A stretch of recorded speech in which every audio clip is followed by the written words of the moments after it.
We are going to start this work session regarding the cable franchise agreement with our attorney on this issue, and his name is Ken Fellman. Welcome, Ken. Thank you. Thanks for driving from, I assume, Denver? Arvada, but close enough. Yeah, okay.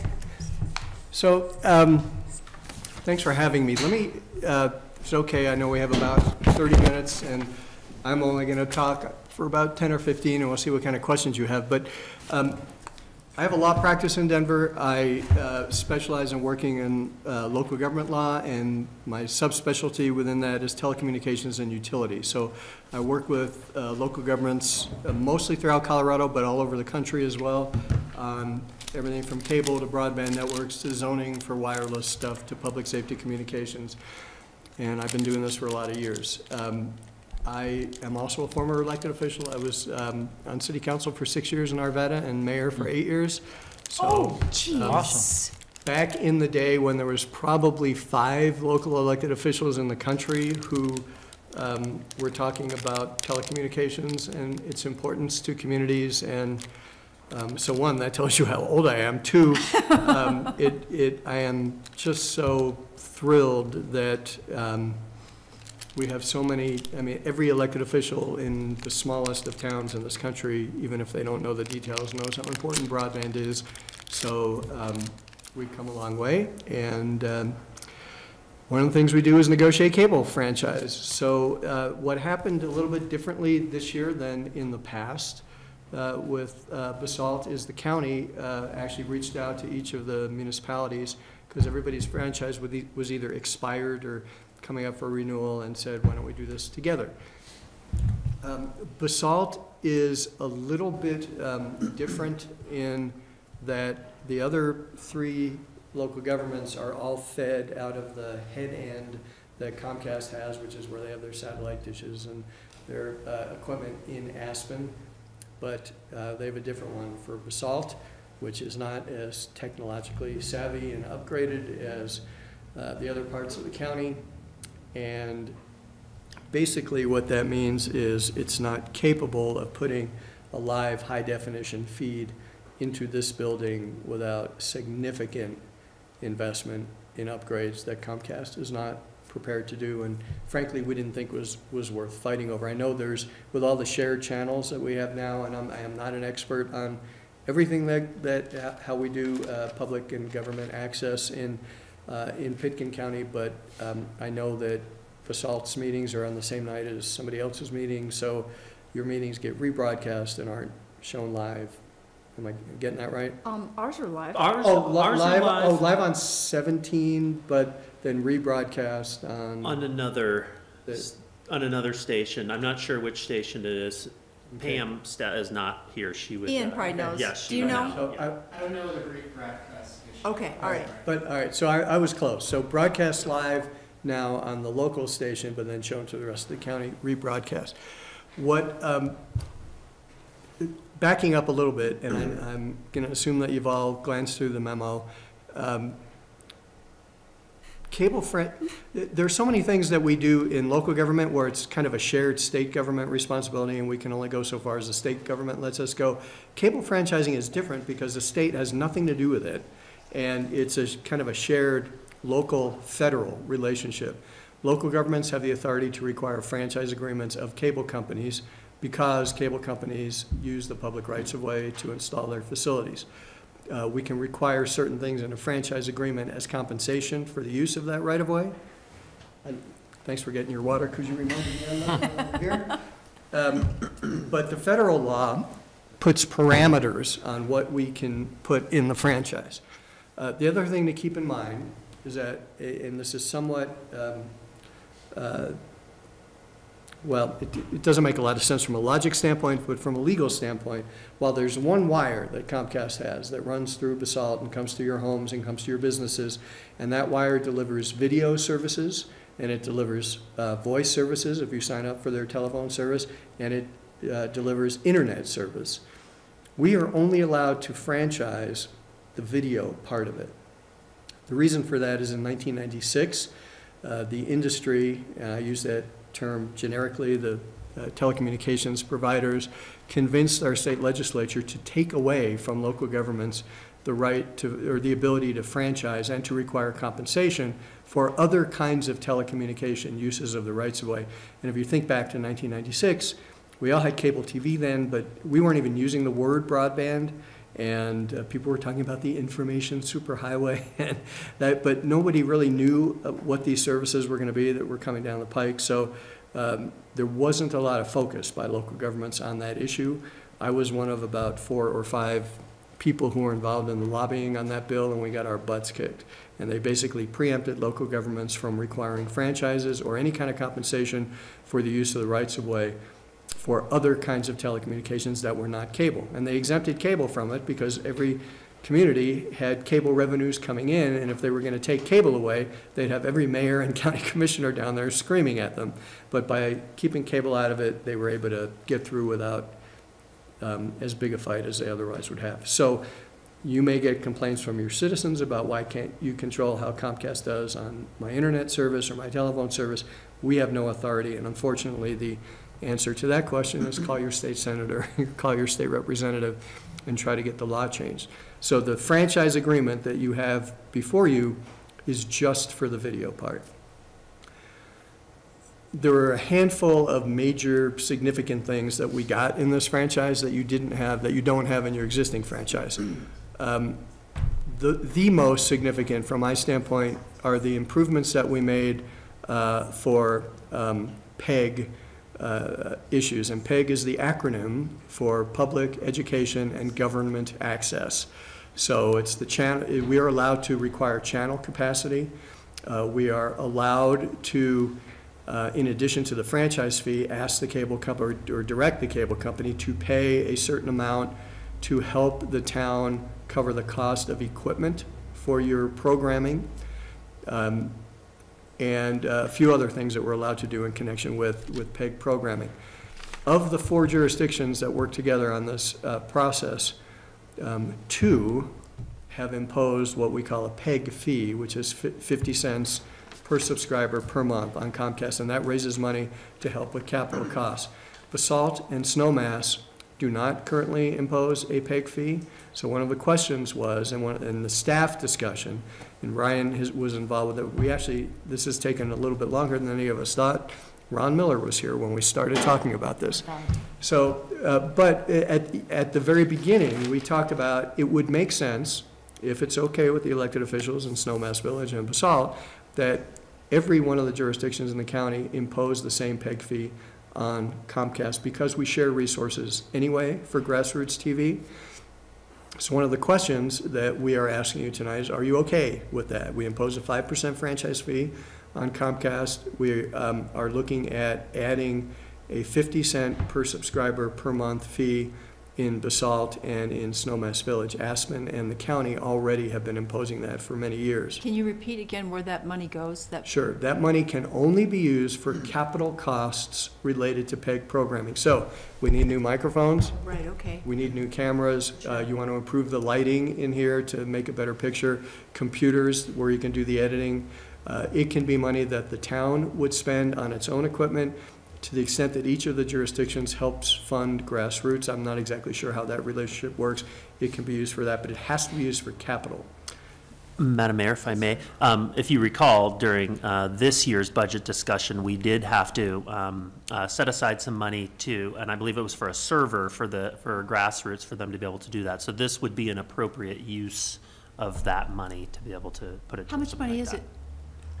Well, it would be what Comcast has traditionally done in communities in Colorado where they do a PEG fee. It's different all over the country. Mm-hmm. But in Colorado, most places that have a PEG fee, it's 50 cents per subscriber per month. So I don't know how many subscribers we have in Basalt, but you multiply that by 50 cents and then by 12, and that's how much you'll generate a year in that fee. It will help cover the costs of the equipment. Now, one of the things to be aware of, if you do this, and staff is recommending that we do it, but under federal law, cable companies are allowed to pass through any government fees or taxes to their subscribers. So when the town requires Comcast to pay a franchise fee as rent for the use of the rights-of-way, and if the town imposes this PEG fee to help cover the cost of PEG equipment, Comcast, they don't have the obligation to do this, but they have the right, if they want to, and they always do, put on your bill. If you're a Comcast subscriber and you look at your bill, you'll see sales tax, you'll see FCC regulatory fee, you'll see E911 fee, you'll see an HD fee, a programming fee, and then you'll see the franchise fee and the PEG fee when you impose that. So you may get a call, Mayor, from a citizen who says, why did I just get this fee? Comcast tells me it's because the town made them do it. That's really, people will call Comcast and say, how come my bill went up?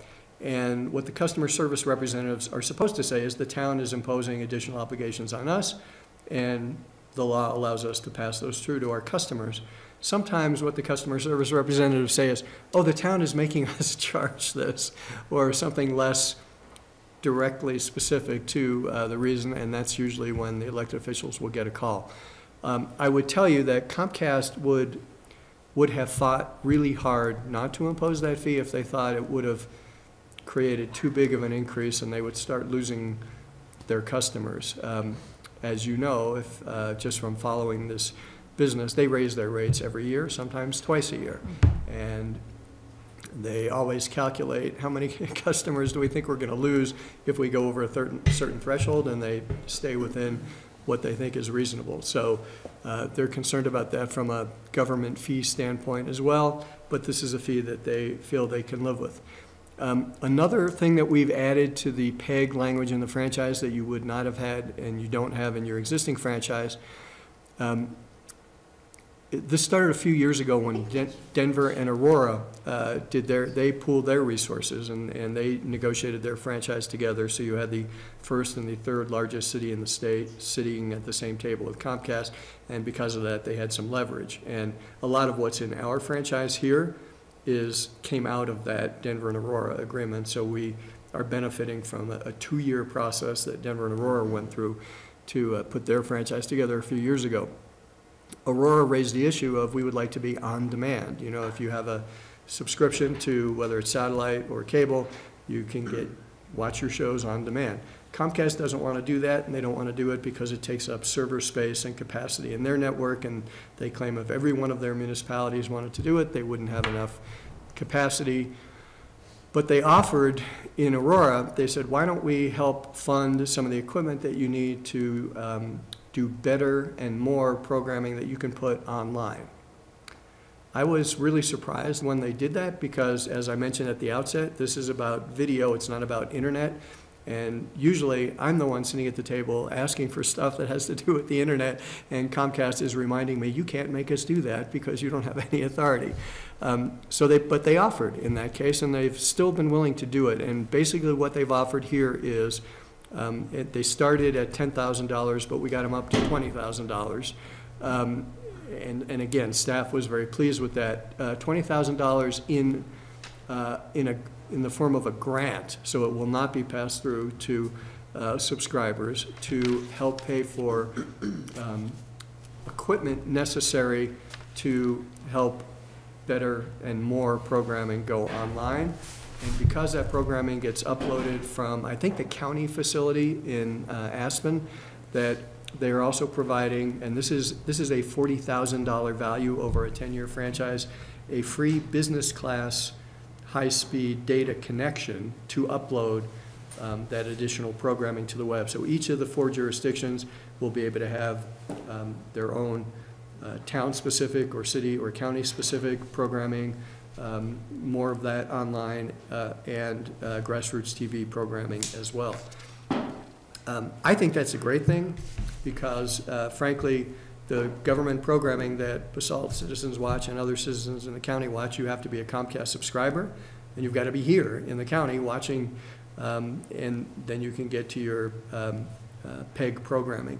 Once we get it online, and we can get more of it online, you'll be anywhere in the world as long as you have a broadband connection and you can watch your local programming. So that was one of the big things that we got in this franchise. The other was HD channels. Some of you probably have high-definition television sets. Some of your constituents probably still have standard definition television sets. The transition from standard to high definition is like the transition from black and white to color. We didn't just flip a switch and black and white TVs went away. You know, some of us had one color TV in the house and 3 black and white TVs, or you went to your grandmother's house and there were still black and white TVs. You want your aging yourself now. yeah, right. You know, we want our citizens who still have standard definition to be able to watch channel 17, right? Is the That's our 17, local. yes. right? When they're flipping through, you know, 4, 7, 9, you know, they can get to 17 easy. But we also want citizens who have high definition not to have to go back to 17 and just watch their town government in the standard definition. We want to be able to have a high definition channel in those higher numbers in the Comcast system. So when people are scrolling through, whether it's NBC, CBS, or, you know, CNN, that they're in the neighborhood where they'll be able to get to a government access and public access channel as well. Comcast generally does not like to give high definition channel, I shouldn't say Comcast, any cable company, because it takes up bandwidth on their system. If you think about cable companies and telephone, there's really no such thing as a cable company or a telephone company. They're all broadband companies. Video is an app on a broadband network. Voice is an app on a broadband network. And high definition channels take up a lot more bandwidth than standard definition channels. So to get high definition channels, Comcast is giving us bandwidth that they could otherwise monetize, either through faster internet speeds or leasing channel capacity to other programmers. And they generally don't like to do it unless you can demonstrate that you have a real need for it and a commitment to it. And this county has a pretty good track record of each of the jurisdictions doing their own programming and having grassroots programming. And that is why Comcast was ultimately willing to provide one HD channel, share channel for the county at the start, and then a second HD channel 2 years after the franchise begins. That will allow us to tape the Basalt meetings in standard definition and then deliver that programming to where it can be uploaded to a high definition channel and people can watch the rebroadcast in either standard or high definition depending upon what they have. At some point, Comcast may upgrade this part of the county's network to where you could do live programming and HD, but we really don't know that. Eagle County is just starting their franchise negotiation, and I know there's, you know, we're in a part of the county here where there's overlap and you've got some resident, a lot of, you know, relatively higher density living in the Basalt, Elgibel area, some in Eagle County, some in Pitkin County. I've had some conversations with the consultant that's working with Eagle County, and they're just at the start. It may be a year before they know. So we may have opportunities there to do further upgrades in the future, but I wouldn't bet on it anytime fast because Comcast doesn't want to invest that additional money, and we don't have it on the government side to invest. Overall, however, having a high definition channel for grassroots TV and for rebroadcast of town programming is a good thing. The mayor of Aspen was just joking when I was over there an hour and a half ago. He looked over at one of his council colleagues and said, "We're doing this because everyone wants to see council member X in high definition." That's not really why we're doing it. It is a much better quality of a picture, and you can argue that it really doesn't matter what the quality is for a council meeting, but for the grassroots TV, the community programming that we do, it's great to have it in high definition. And the other thing is just for convenience of your citizens, again, that if they're a high definition subscriber, when they just scroll from channel to channel to channel, if they're in the high definition number 600, 700s, 800s, they're not going to find channel 17. Mm-hmm. But if we have a high definition channel in those neighborhoods, they might. So it's a convenience issue as well. All right, so that's the high definition part. Some of the other things we did, and I mentioned this in the memo, so I'll just touch on it briefly. We upgraded the definition of gross revenues. We get 5% of the cable gross revenues in town. That's not just what subscribers pay. That's on their advertising revenues that are attributable to citizens in Basalt. We basically made the pie a little bit bigger so that we're getting 5% of a slightly larger pie than we've been getting in the past.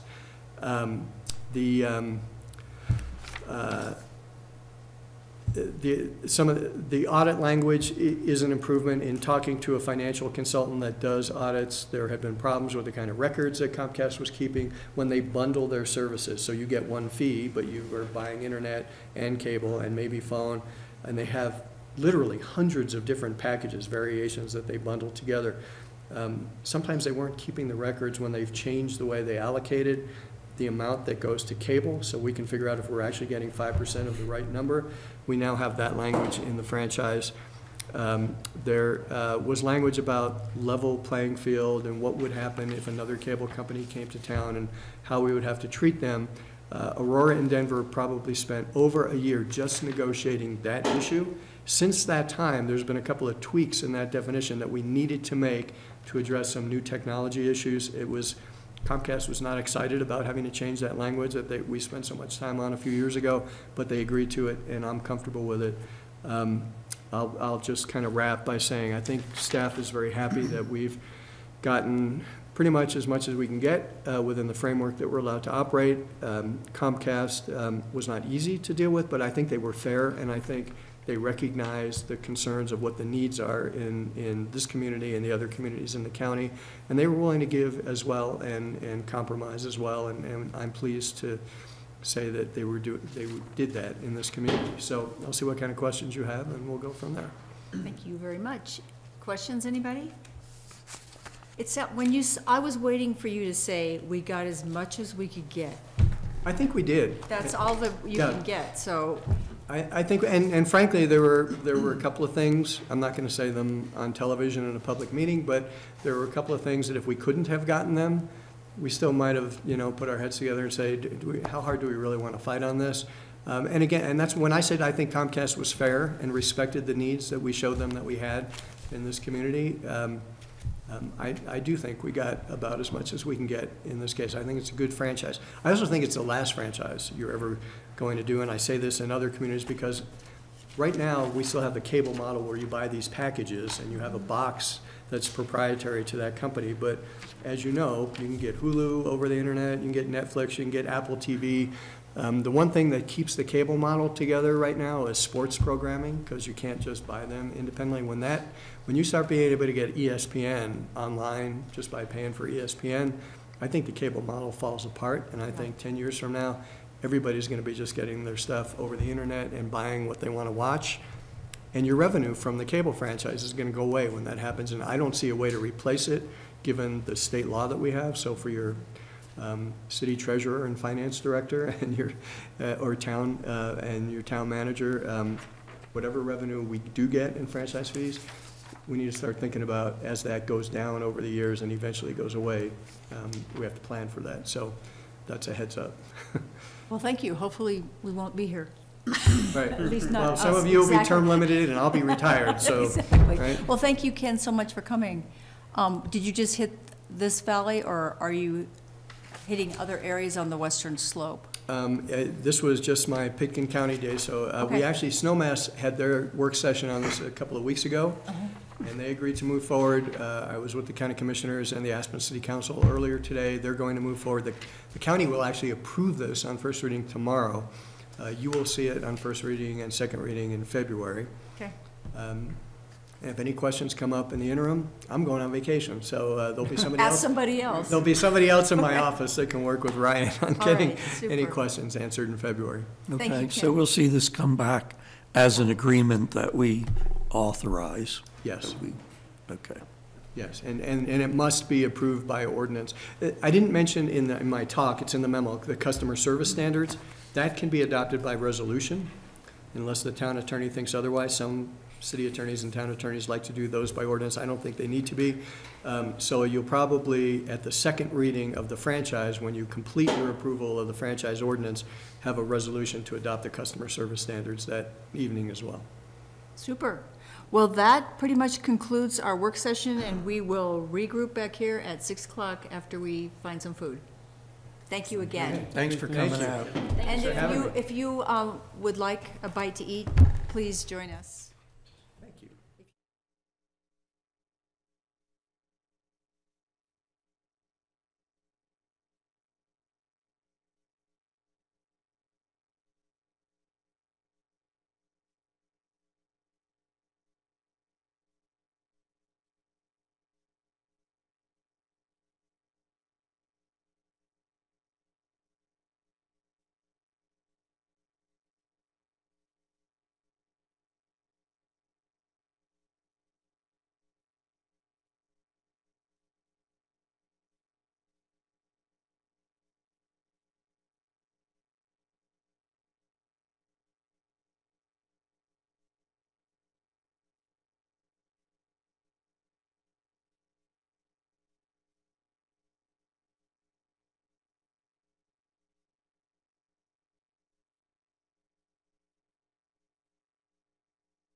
Call her to order. You're giving me pronunciation. Sikar. Sent me 2 new bladders for my camel. Good evening, everybody. We have a room full tonight. Thanks, everybody, for coming. Let's, if Pam is ready, and I know she was running around doing some business, give me when you're ready. I'm ready. Okay, we'll call the meeting to order and ask for a roll call at 6 o'clock, please. Okay. Gary Tenenbaum. Here. Katie Schwer. Here. Mark Kittle. Here. Jennifer Riffle. Auden Schendler. Here. Hi, Auden. Wow. Bernie Brower. Here. Jackie Whitsitt. That was like magic. Excellent timing, sir. Thank you, So Pam. 6 are here. It wasn't no like. Since you're so happy, could I ask you to read the intro, please? Basalt is an inclusive, sustainable mountain community that boasts both historic charm and progressive vision. It is an engaging place to live, work, and play while offering an abundance of creative, professional, educational, and recreational outlets. Thank you, sir. Okay, I want to take just a second to thank Grassroots, and I lost my piece of paper about Grassroots, for being here and broadcasting our meeting. People can watch tonight's meeting live and view previous council meetings online at grassrootstv.org. Our videographer this evening is Ian Soroka. Is that right? Okay. And tomorrow morning, there will be a mayor's coffee at Starbucks, and everybody is invited. So, and I'll buy. Well, not everybody's. I know you won't all come, right? Okay, good enough. So we're going to get to the fun stuff here right now, and the first thing we're going to kick off with is the Students of the Month.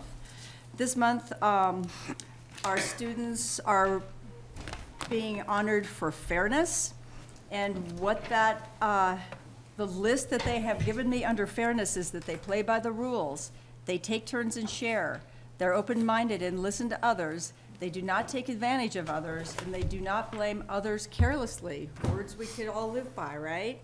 So, Auden, since you just got here, would you like to go first? Okay. Paige Northrup. Paige, are you here? Come on up. Come on up. Come on up. Paige, here's what your people say about you. Freshman Paige Northrup has shown the characteristic of fairness and equality in her school community. Both in her classes and in her extracurricular activities, she consistently shows an inclination towards treating others with equity and looking out for fellow classmates. She also strives to ensure that those around her are treated fairly and equally to the best of her abilities. Paige is involved in many parts of school and community. Strong student, involved in band, drama, choir. She brings the beauty of fairness to all students she encounters. Good job. Hey. There you go.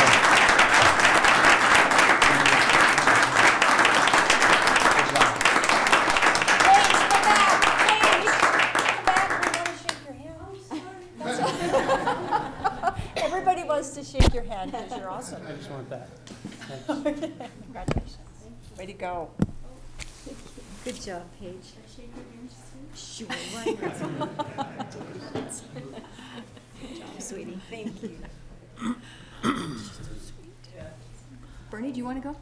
Okay, and we have Sekar Wicken. Sekar? Come on up.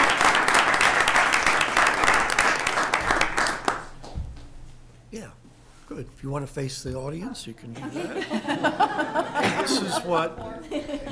This is what Sekar's people say about her. Sekar is very caring and understanding to her teachers and to other students. She understands that others need to be treated fairly, and she models that behavior. She is seen as a positive influence on others and is a pleasure to have in class. She works hard and continues to model fairness and hard work at BMS. Thank you, Sekar.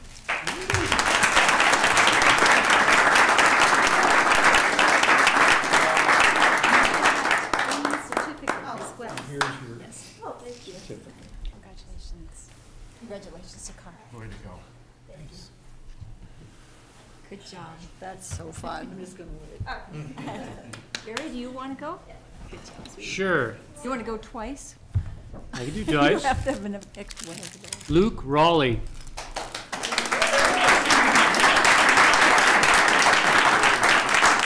We won't bite. So Luke, this is from your teacher. When I think of fairness, Luke's comes to mind right away. He always takes turns with others and shares when needed. He is an excellent listener to his friends and teachers. Luke is always a patient friend and a partner in class and on the playground. He never blames others. He always takes care of himself, never getting involved in things that don't involve him. Here's where all of a sudden we have lots of exclamation points. Luke is a leader in our class and in the first grade at Basalt Elementary School. Yeah. Way to go, Luke. Woo!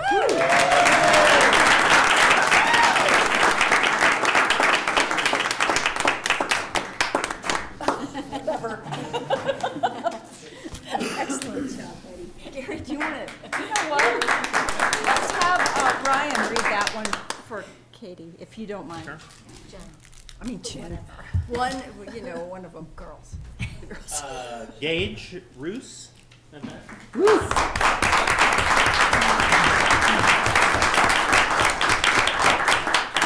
I pronounce it correctly? Royce. Royce? Okay. So Gage is respected by his teachers and classmates for his full understanding of being fair. He treats others well and is very kind. He exemplifies the word fairness in his daily actions.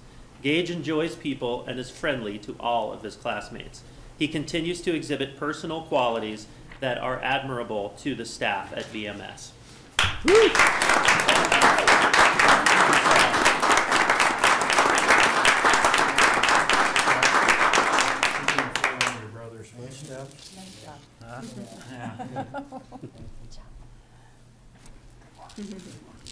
Good job. Go Rams. No, I don't think, William? No William? No, William? Okay. We'll get him next time. No William. We're gonna put him down. Wendy, Andrade? Oh, No come Wendy? Friday? No. There's one more, isn't there? Yeah, well, this one is from November. November. So we're gonna see if November is here. Ramon Salcedo? No. No? Okay. They said, they called special, wanted to be here tonight, so Darn. they must have had Okay. something happen. All right, well, we are really proud of all of our students of the month. We've had lots of superstars come through here over the years, and it's our favorite part. It's so awesome. So everybody that just got their award, if you want to go out in the hallway, there's going to be a picture taken, and you will also have a pool pass for this coming summer for your being wonderful people. So we will let you leave the room. Charlie, oh, the agreement? Yeah, if she wasn't here. Those are mine.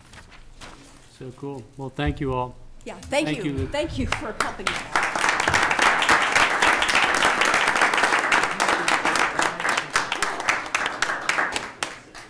Okay.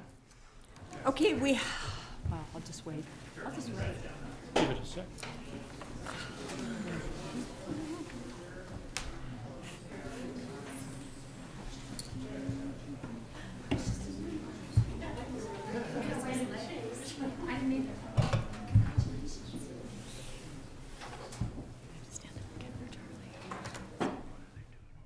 Now, it is our honor to honor the Adult Student of the Month, and it's Charlie Spickert, and he has been the chair of the Chamber Board for a couple years, 3 years, and Amanda nominated him, so I'm going to let her say a couple words if she's still here. No, I made it up myself. So Amanda, do you want to come up to a mic real quick and just say like 1 minute at the most? Or if you, About, sure. you can stand up. It doesn't, you can stand up. You're just going to announce Charlie, and then we're going to read his proclamation. Okay, great.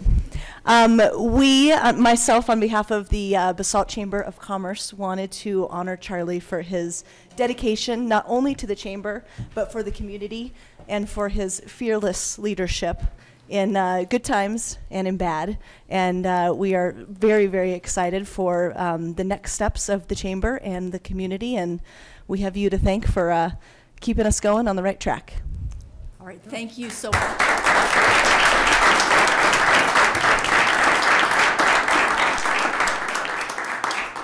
So we are going to share the reading of the proclamation honoring leadership in the town of Basalt. Whereas the town of Basalt acknowledges that the performance of government and other social institutions is powerfully influenced by citizen engagement in community affairs, and whereas individual citizens and citizens working for the common good of the community are part of the special character of the town, and whereas it has been said, great leaders don't set out to be a leader, they set out to make a difference. It's never about the role, always about the goal. And Charlie Spickert has clearly made a difference in the Basalt Chamber of Commerce through his involvement as a business owner and chamber member, wanting to give back to the community. And whereas the business community, citizens, and council of the town of Basalt realize the strength and good health of the town have been powerfully influenced by the dedicated and thoughtful work of Charlie Spickert as he led the chamber and business community in a positive direction in his roles as chamber board member and chairman of the board, and chairman of the chamber board. And who's next? Whereas just before second from last, Mark. And whereas, as we are all beneficiary of Charlie Spickert's community building and citizenship, we wholeheartedly thank him for his years of dedicated service at the Basalt Chamber of Commerce. Now, therefore, we, the Basalt Town Council, proclaim this 23rd day of January 2018 that the town of Basalt is a far, far better place for the vision, dedication, and leadership of our friend and mentor, Charlie Spickert.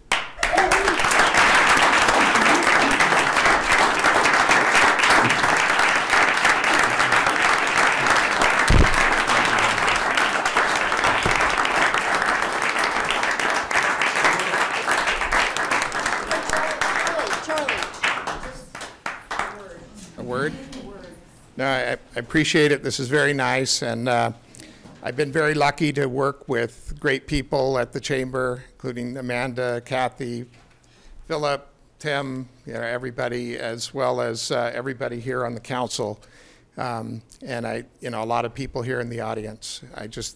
My only parting word is keep it positive, and we're better together, Basalt. Thank you.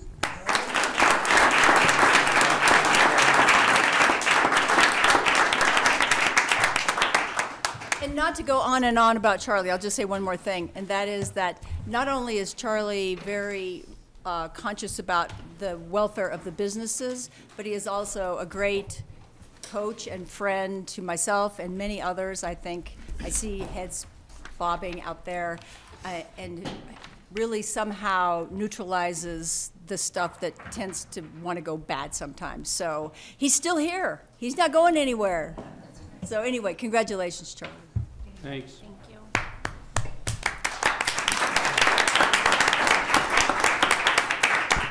Okay. Charlie, you get a free pool pass with that too. I don't know if you're aware of that.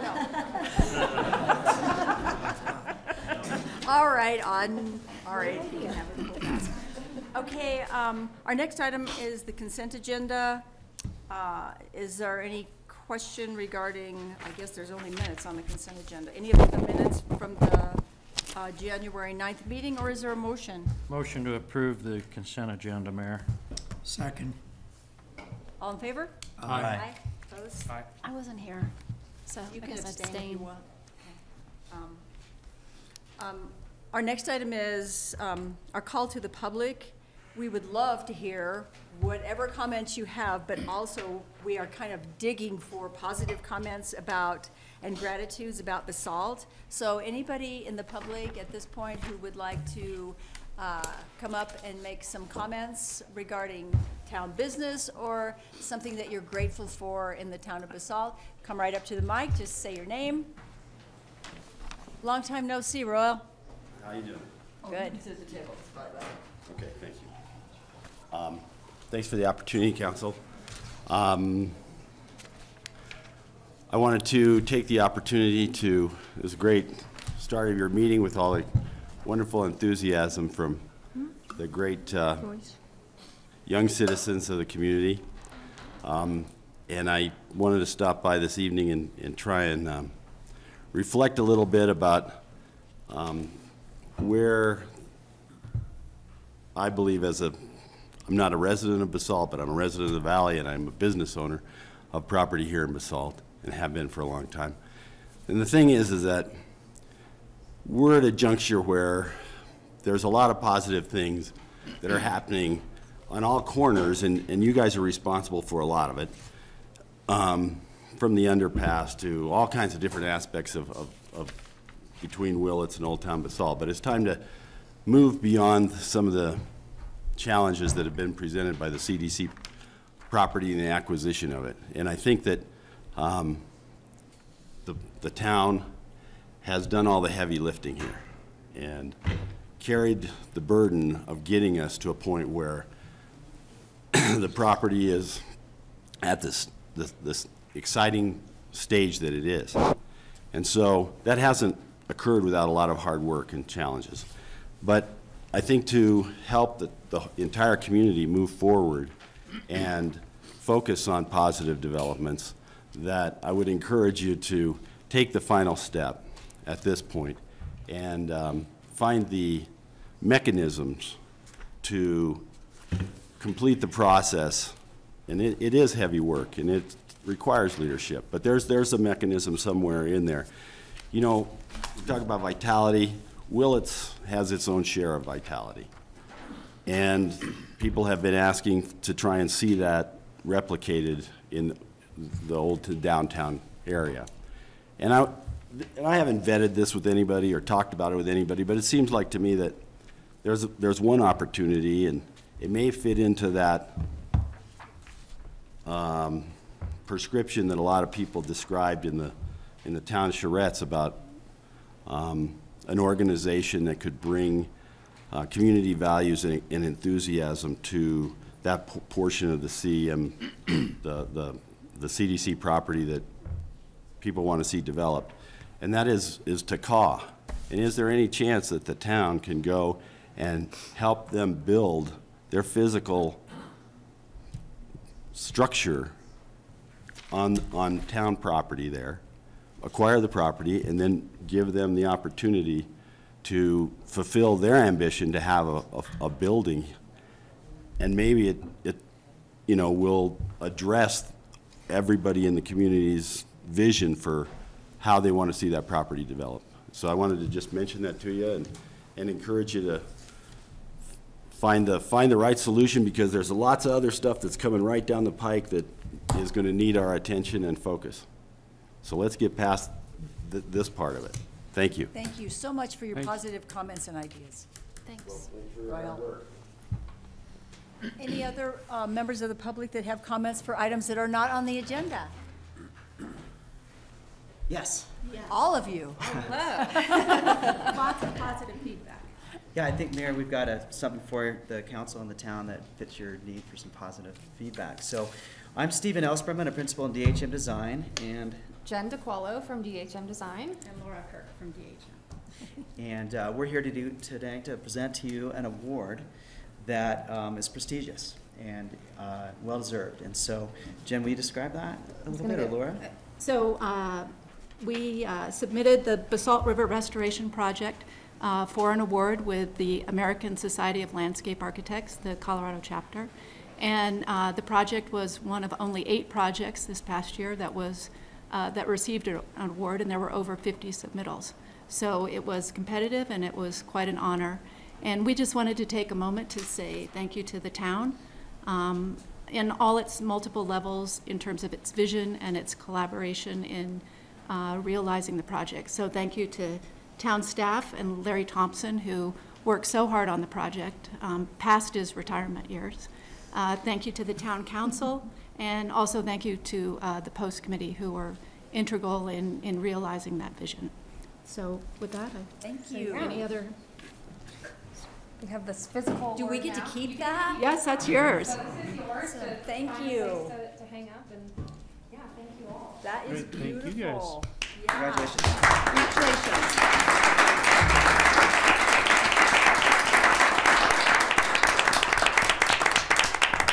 Do we have any place where we could just sit this? Yeah. So shows for a little while? Well, this is almost enough to make me cry, so much positive ideas and thoughts going on. It's a good thing. Any other comments for items that are not on the agenda? Jerry? Yeah, thank you. I have to reinforce what Royal Leyburn said about the what is known as a CD parcel or the Pan and Fork Park. I don't know what do you want to call it now. We know what you're talking about.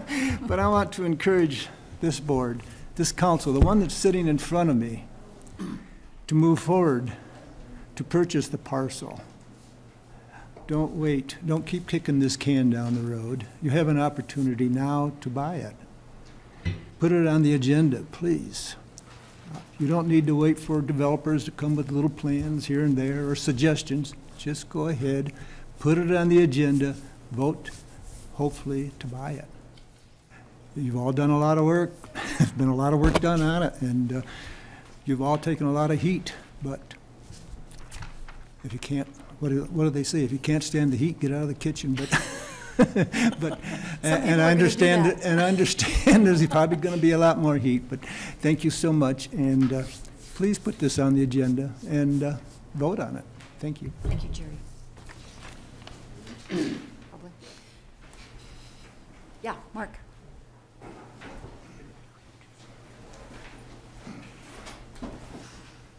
Hi, I'm Mark Kwasinski from my bi-weekly appearance here. Again, I am encouraging and would just ask you, please buy the RFCDC parcel. You know, you look in the papers about Aspen, they're looking forward to the year 2050 about their water supply, and they're making a plan now for doing that. And, you know, I mean, I ran this right here regarding the post, what sort of revenues we have. And there is such capacity in post that, and I think I've forwarded this to you by emails, but the capacity is just overwhelming. And the purchase could be done without any hardship on any program at all. And matter of fact, I have a development plan that I'd love to propose, but you know, the proper thing is for Basalt to go through a invitation for proposals, because we have already, you know, not doing so is it's similar to if you were buying a piece of property and you put down 73% cash and then not following through with the final payment to be able to do what you want to do with it.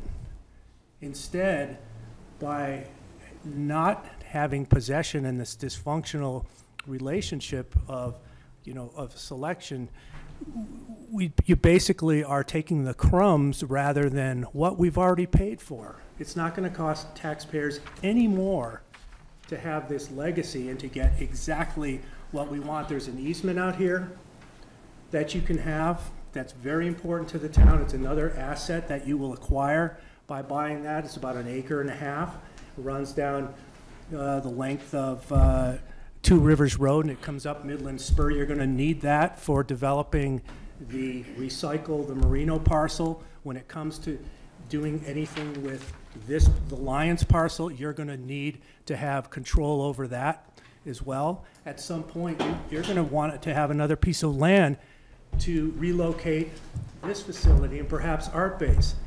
Do you want to own that and take control of it now, or do you want to have a developer dangling something and threatening and putting a pistol to the puppy's head, you know, with Basalt? We have a chance to really, you know, take control of the town and our own destiny, and I ask that you please follow through with that. Thank you. Thanks, Mark. Anybody else have a thought? Okay. I would like to thank the people who've come forward and submitted their petitions for candidacy. We have 6 people at this point running for 3 seats, and so I'm anxious and happy that they have stepped forward. Thank you, Pamela. It's job security, right? We're going to have an election. No, it's true. Okay, mayor and council reports and comments. Anybody? Really? I will comment. Okay. Let's see.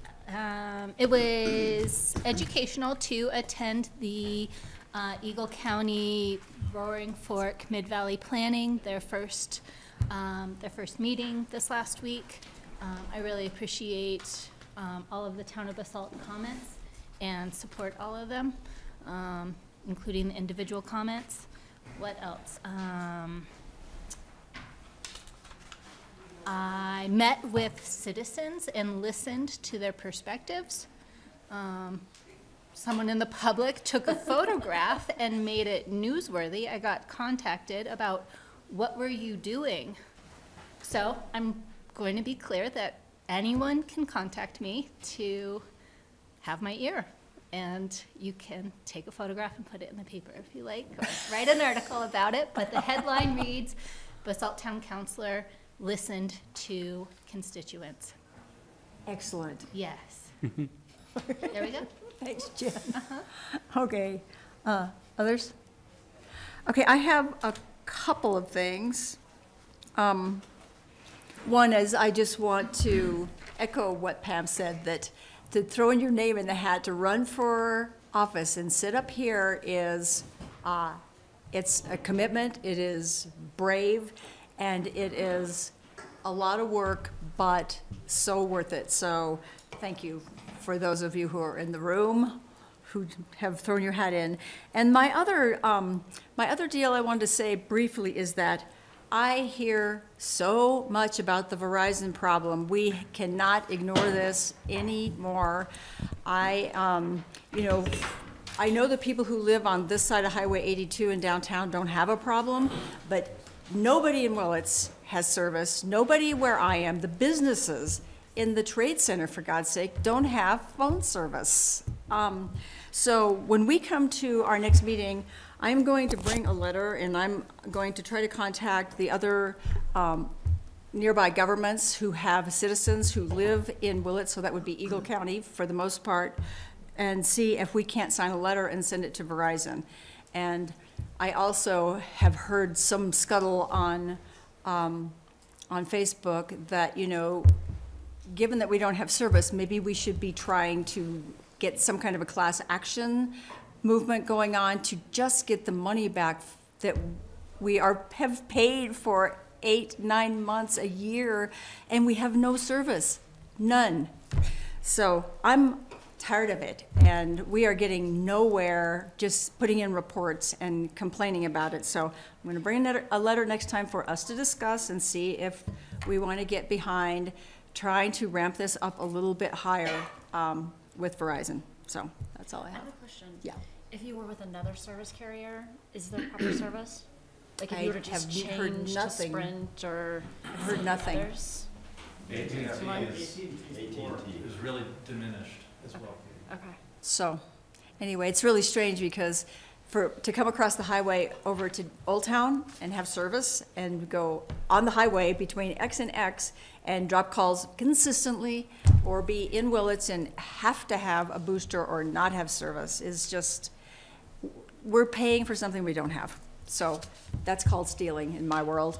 But, so that's all I have. I'll be back. Yep. I have one more additional that I forgot. From our last meeting, I made an incorrect statement that I have been educated and was great learning opportunity, and that is about the floodplain and how much of Basalt town limits lay within a floodplain, and stating that I'm not in support of development within the floodplain, when in actuality, a majority of the town of Basalt is within a floodplain. So that was great to learn. I just want to clarify my statements. Okay. Yeah. Thanks, Jennifer. Okay, we are going to give our town manager a chance here to provide us with information, have maybe a quick conversation.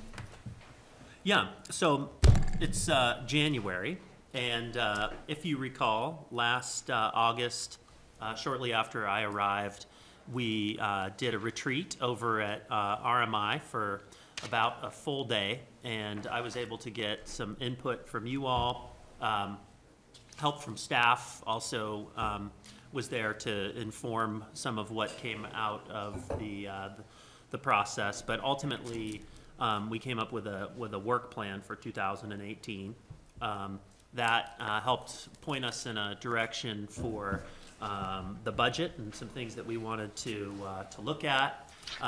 As I think it was Gary mentioned, the 2018 work plan is robust and likely not one that you can accomplish every little bit of it, but certainly all projects worthy of either starting or, at least starting a discussion on them, and many accomplishable in this year. So happy to report that there's been a few already that we were able to take care of.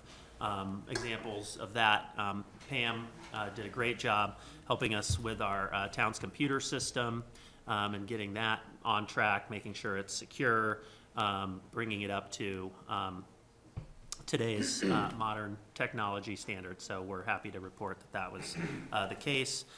We've been making progress on the Whitewater Park. So some of the improvements down there are completed, but that's a work in progress. So more to come on that, but at least the initial push has been finished.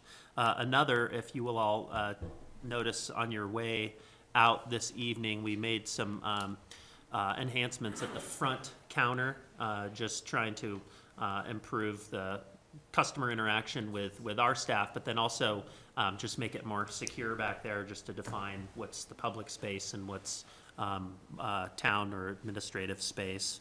And then the Friday update. So hopefully you're finding those to be useful. It's more or less updates on things we may have done for the week, or just, information, and those are all on the website for the public to view as well now. And then finally, we are underway with our website improvements. So we're getting sort of a new look and feel on our website and enhancing that information. And so, things like that are what we've been working on thus far, but, obviously this list is a lot more comprehensive. So one of the things I thought I'd bring to your attention is from recent discussions with you all, this notion of us starting the update to our master plan in 2018 was brought up, and so wanted to put that out there. It's not something that we specifically budgeted for, but we did budget for some money to be spent on consulting services in the planning department. And then I had also set some aside, if you recall, for doing some strategic planning work with you all. And so if we feel like the master plan is rising to the top as far as priorities go, it wouldn't be out of the question for us to be able to shift some of those monies and concentrate on that. So that was one thing I wanted to mention. And the other is the IGA with Eagle County. There was a question as to where was that. So that is squarely on their shoulders at the moment. And Tom had done town attorney Tom had done a review as well as their attorney, and there was some impasse as far as how we will engage in reviewing development proposals in our 3-mile planning area. We had an IGA that was set, but there's some question on Eagle County's part as to whether that was done legally or the contents or substance of it is legal. So we'll certainly continue working on that, especially in light of the Mid-Valley Comp Plan being updated right now as well. And then finally, I mentioned in here, we had talked about citizen participation and sort of communication between our citizen groups, staff, and you all, and how to look at that, how to improve upon that. And I think that there is an opportunity where we could reach out to those citizen groups and get some feedback from them on what's working, maybe what's not, and look for some improvements. I think we do have some standing committees that are not, aren't necessarily engaged with you know, a specific project at any given time. So sometimes they'll just, you know, meetings will be canceled or what have you. And so I think it may be worth a look at that and get feedback from them as far as, you know, their time investment and the effect they feel like they're having. So I think that would all be good. We certainly want their input. And so those are the three main ones that I would just highlight in here. And you know, as for the rest of it, it's our roadmap for the year. And when I talked about just really quickly about the shifting of some of the priorities, you know, as it relates to strategic planning, you don't want to then be non-strategic for the next year or so. But you know, I think that this work plan certainly helps a great deal in achieving some strategy for goals or accomplishments that we want to make. So we may be able to do a more informal process, another retreat once the new council is set after April to just update these. But nonetheless, if we want to look at the master plan, then we can do it. Okay. Just a couple quick things. Ryan and I did meet with Jill Ryan, the Eagle County Commissioner, because of a number of things, but one of them was this IGA issue. And just to clarify, what I am understanding is that there's an IGA that we all agreed upon, and our attorney, did they send us something first, or did they not send us anything? They just said they don't like it. They've said they don't like it. We've been hearing this for over a year, and as you may recall, when we've had joint meetings, we have reminded them that they were going to provide us with specific objections and the legal basis for the objections to the IGA, and we've never received anything. Okay, that was my memory, but I didn't want to repeat that if it wasn't true. So the county commissioners are aware that the ball is in the legal department's court as well. And so what they need to get us is either a draft of what they would accept or specific issues with the IGA that we have been living with for a number of years now. And I guess all I would ask, because I know we don't want to take up time strategizing too much at this point, but if the council is interested, I think it would be a really good idea just to go back through this list of the 2018 work program and set out some priorities. I mean, for me, the master plan is a no-brainer along with IGA. When we reviewed that last application where it just wasn't working with our master plan, it just wasn't working, it made me feel like that kind of rose to the top, where you've got to have a master plan to outline for people what it is. And I think we just need to talk about what is that amendment look like? How many hours is it? It's not a new master plan, it's an amendment. And can we hit things that are really bubbling to the top for us, and maybe save the rest for later? But anyway, if the council is up for it, I think we should schedule a work session, and it doesn't have to take us all day or all night or a weekend, but just a work session here, and just have Ryan come back, have staff come back and say what he thinks the priorities on this list should be, and what can we really get done in 2018, and what kind of falls onto the parking lot. Is that good? Mm-hmm. Okay. So let's do that, whenever we feasibly can do it. And thank you for that information, Sure. Ryan. Absolutely. Yeah. So our next item is direction, whether the council desires to file an objection with the U.S. Forest Service on the draft decision notice upper frying pan vegetation management project. Sarah. Hi, Sarah. Hi. You look great in that color. Why, thank you, Jackie. So I'm Sarah Nadolny, staff planner. We did anticipate having a couple of guests here today. I was hoping you were waving at my guests, but you're not. We were going to have a couple folks here from the Forest Service, and I just called a couple of times, and it seems like we're not getting a hold of them, so I hope that everything's okay. And we're running early. yeah, we were running a little early. Right, but, we are early. hopefully they're not just stuck in traffic. Maybe they'll come in hot, who knows? But regardless, I'll keep going and see where we get here. So the purpose of today's review is to determine whether council would like to file an objection to the draft decision notice for the Upper Frying Pan Vegetation Management Project. This is a project that has been submitted by the Forest Service, and we have the opportunity to review this. If council does decide to file an objection, staff has drafted a letter to the Forest Service that council may choose to send, or council, you can give some direction to staff if you would like to revise that letter, add or subtract some information to that. The letter from staff is on page 92 of council packet. So the objection does have to be filed by Friday, February 2nd in order to remain compliant with the 45-day comment period. Council, you have seen this matter on 2 previous occasions. The first was December 5th of 2016 and again on February 28th of 2017. And so those meetings resulted in the town's drafting and sending a letter to the Forest Service voicing concerns regarding the project. Those letters are also included in council's packet starting on page 94. So to provide a brief overview of the project, in this past December, the Forest Service released its draft vegetation management plan for the Upper Frying Pan Valley. And this involves a total of 1,759 acres, give or take. The project does permit logging in designated areas.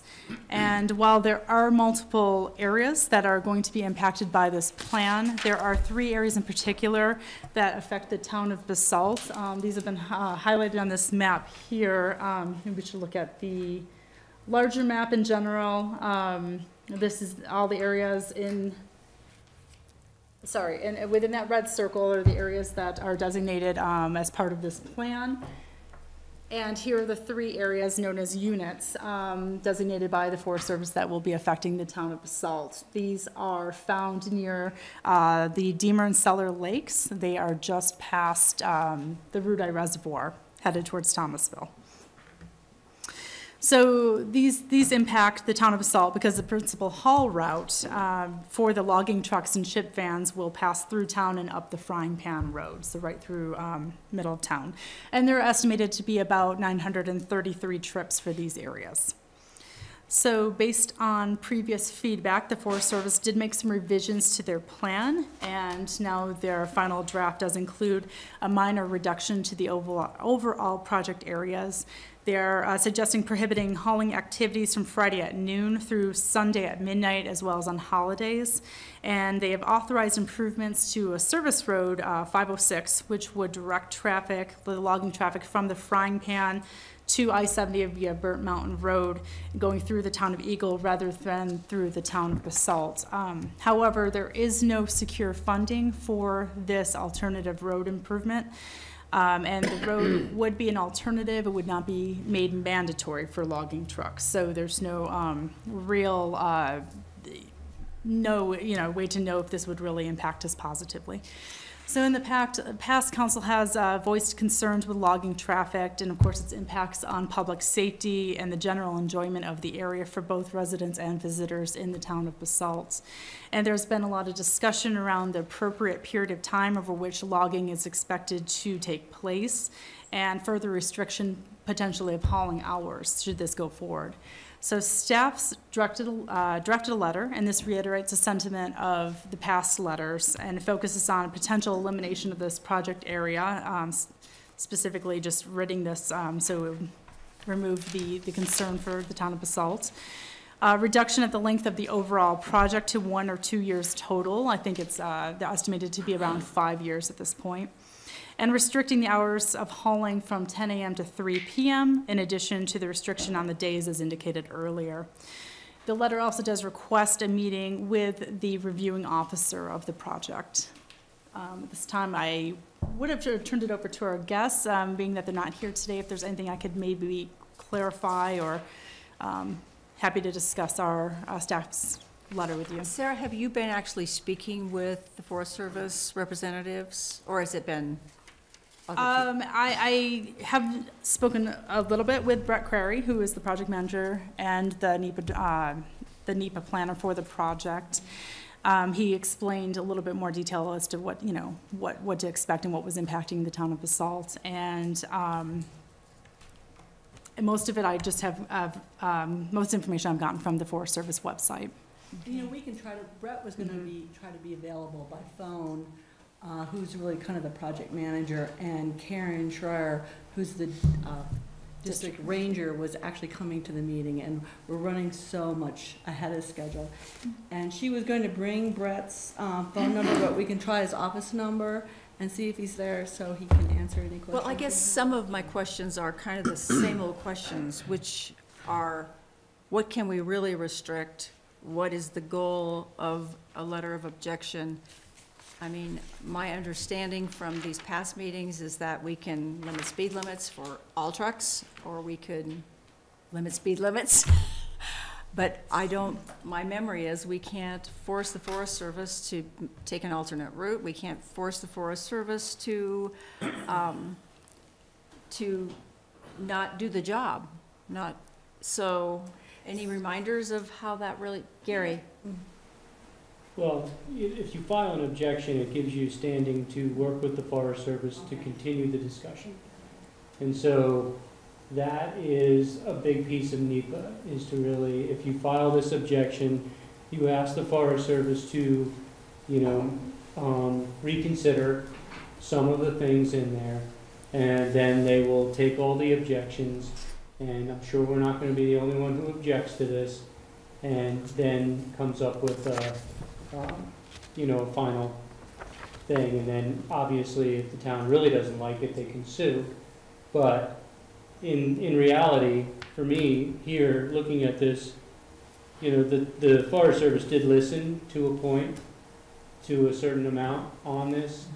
I think, trying to find a way to really try to understand the amount of trucks we're really talking about, because 933 sounds like a lot, but if it's really, how many days, how many times, really, if it's 2 trucks a day, I don't think people would notice that. So I think trying to get more clarity on that type of activity that's going on is really critical for the town, because overall they tried to listen to some of our stuff, but they didn't do that. I think, they're looking at this as, this is part of their overall plan is to do forest products and to improve wildlife habitat up there. So to me, maybe we do think about filing the objection so we do have standing. We can always drop an objection, and we could always, then, determine, if we're going to go forward with, I doubt, well, I personally wouldn't say for us to go and sue on this one, but I think if we can find a way to really get those concerns, the traffic and safety are the big concerns that we have on Frying Pan Road. I don't think they've all been addressed perfectly, and I think we could file an objection and get those addressed. And if we really don't like it after that, we can choose our next steps. Tom? Just to be clear, I don't disagree with what Gary said. However, to follow up on your comments, Jackie, Forest Service has to follow their own rules, and they don't have to follow ours. So that's the bottom line. Gary's right that by filing an objection, we are still in the mode of perhaps negotiating something more favorable with the Forest Service. But unless they're violating their own rules, they're on pretty solid legal ground. Okay. Auden, do you have your hand up? Oh, no. Okay. Bernie? Well, I would like to get clarity on how many trucks a day for how many weeks during the summer are we talking about under this new plan? Because it seems like I read Schroyer quoted in the papers as saying something like it'd be down to 5 trucks a day. And, that's secondhand. So I'd like to nail that down before I decide whether it's even worth our time to file an objection, although it seems like it couldn't hurt. It sounds like that's how you continue the conversation. Yeah. So is there a deadline on this one? It's a 45-day, yeah. Okay. Yeah, the second is when we have to have the letter sent out by in order to meet that 45-day comment period. So this is the last time council meet prior to that. So is everybody okay with we go ahead and file the letter, and then we can continue the conversation as Gary's suggesting and staff is suggesting? Does that sound okay? Yeah. Do you want a motion? I think we need Sarah? a motion. Yes. Okay. Is there a motion? I'll make a motion that the town of Basalt file an objection with the U.S. Forest Service regarding the harvesting of timber and transport through Frying Pan Road in the town of Basalt, and become part of the, whatever the technical name for the process is. Bernie, you want to reference letters in the packet?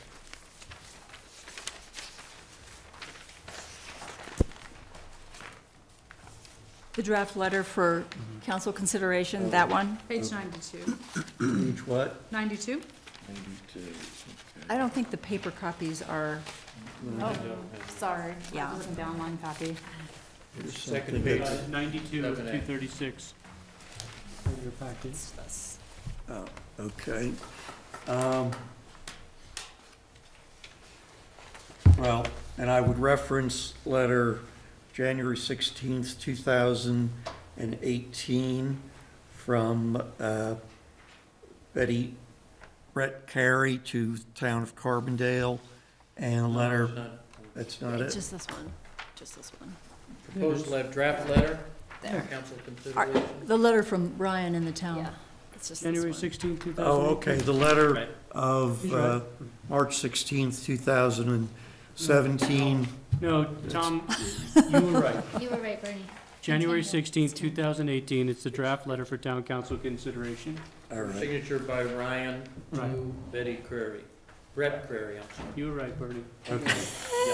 Everybody might want to just raise their hand before we just start telling Bernie what to do. Okay, so have I referenced that appropriately now? Pam, did you get that motion The okay? draft letter for council consideration dated January 16th, 2018. Is that correct? Okay, That's it. is there a second? Second. Further discussion? All in favor? Aye. Opposed? Awesome, thank you. Thank you. Thank you, Sarah. It was a forest, what can I say? Okay, next item is continued public hearing and first reading of ordinance 28, series of 2017, approving amendments to the approval docs for the Willits Town Center PUD. Susan. Okay, we're just gonna have a second for our applicant team to join us up at the table, and James to bring up the PowerPoint presentation. So James, if you can do that, and then I'll introduce everybody in the team. Jody, just want to take a chair, you might as well just sit there at the table.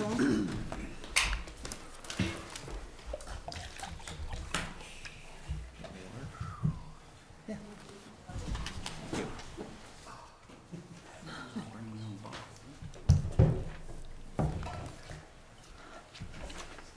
Welcome, Willits team. Wake up. Hi. Sorry to scare No, I you. just want to make sure everybody was grounded and back at the table. This is a continuation of the public hearings on Willits Town Center, and with us today, we have Tim Belinsky from IND Ventures, who you've seen at a lot of our meetings, and Evan Welch, who is a vice president with Platform Investments for the developer. And we have Jody Edwards, who is the attorney for the development team, and they have the woman behind the scenes, Annie Klatz, who's sitting in the front row. You know, this is a continuation of several discussions that we have on Willits Town Center and the PUD amendments, and we have one major goal that I have up on the wall, and that really is to work through 11 negotiation points and leave the meeting with a motion to approve the ordinance on first reading. So that's our goal for tonight. And, you know, as I said before, we've had a lot of different meetings, and presentations and reports on different studies in Willits Town Center. And the first sheet of your agenda packet talks about the takeaways that we heard from the council discussions on the items. And basically we list 10 takeaways, but the major one was really that there was the council was receptive to increasing the amount of residential that could occur in Willits Town Center, but they thought that there was interest in negotiating more community benefits in exchange for that residential square footage. And to that end, the council really kind of directed staff to negotiate with the developer and come back with a list. And that's what's happened in the last month. Ryan Mahoney, the manager, and myself have worked hard in looking at 11 different discussion points.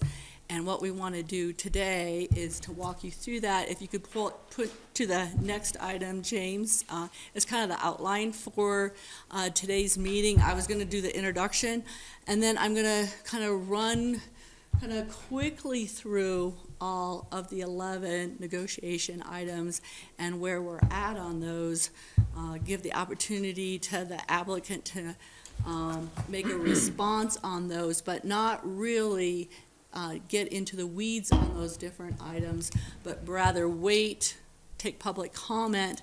Once the council has the benefit of any public comment on that, then we'll have discussion on the 11 items, get feedback from the council, and again, hopefully, we walk out with a motion to approve the ordinance on first reading and set the second reading and public hearing for February 13th.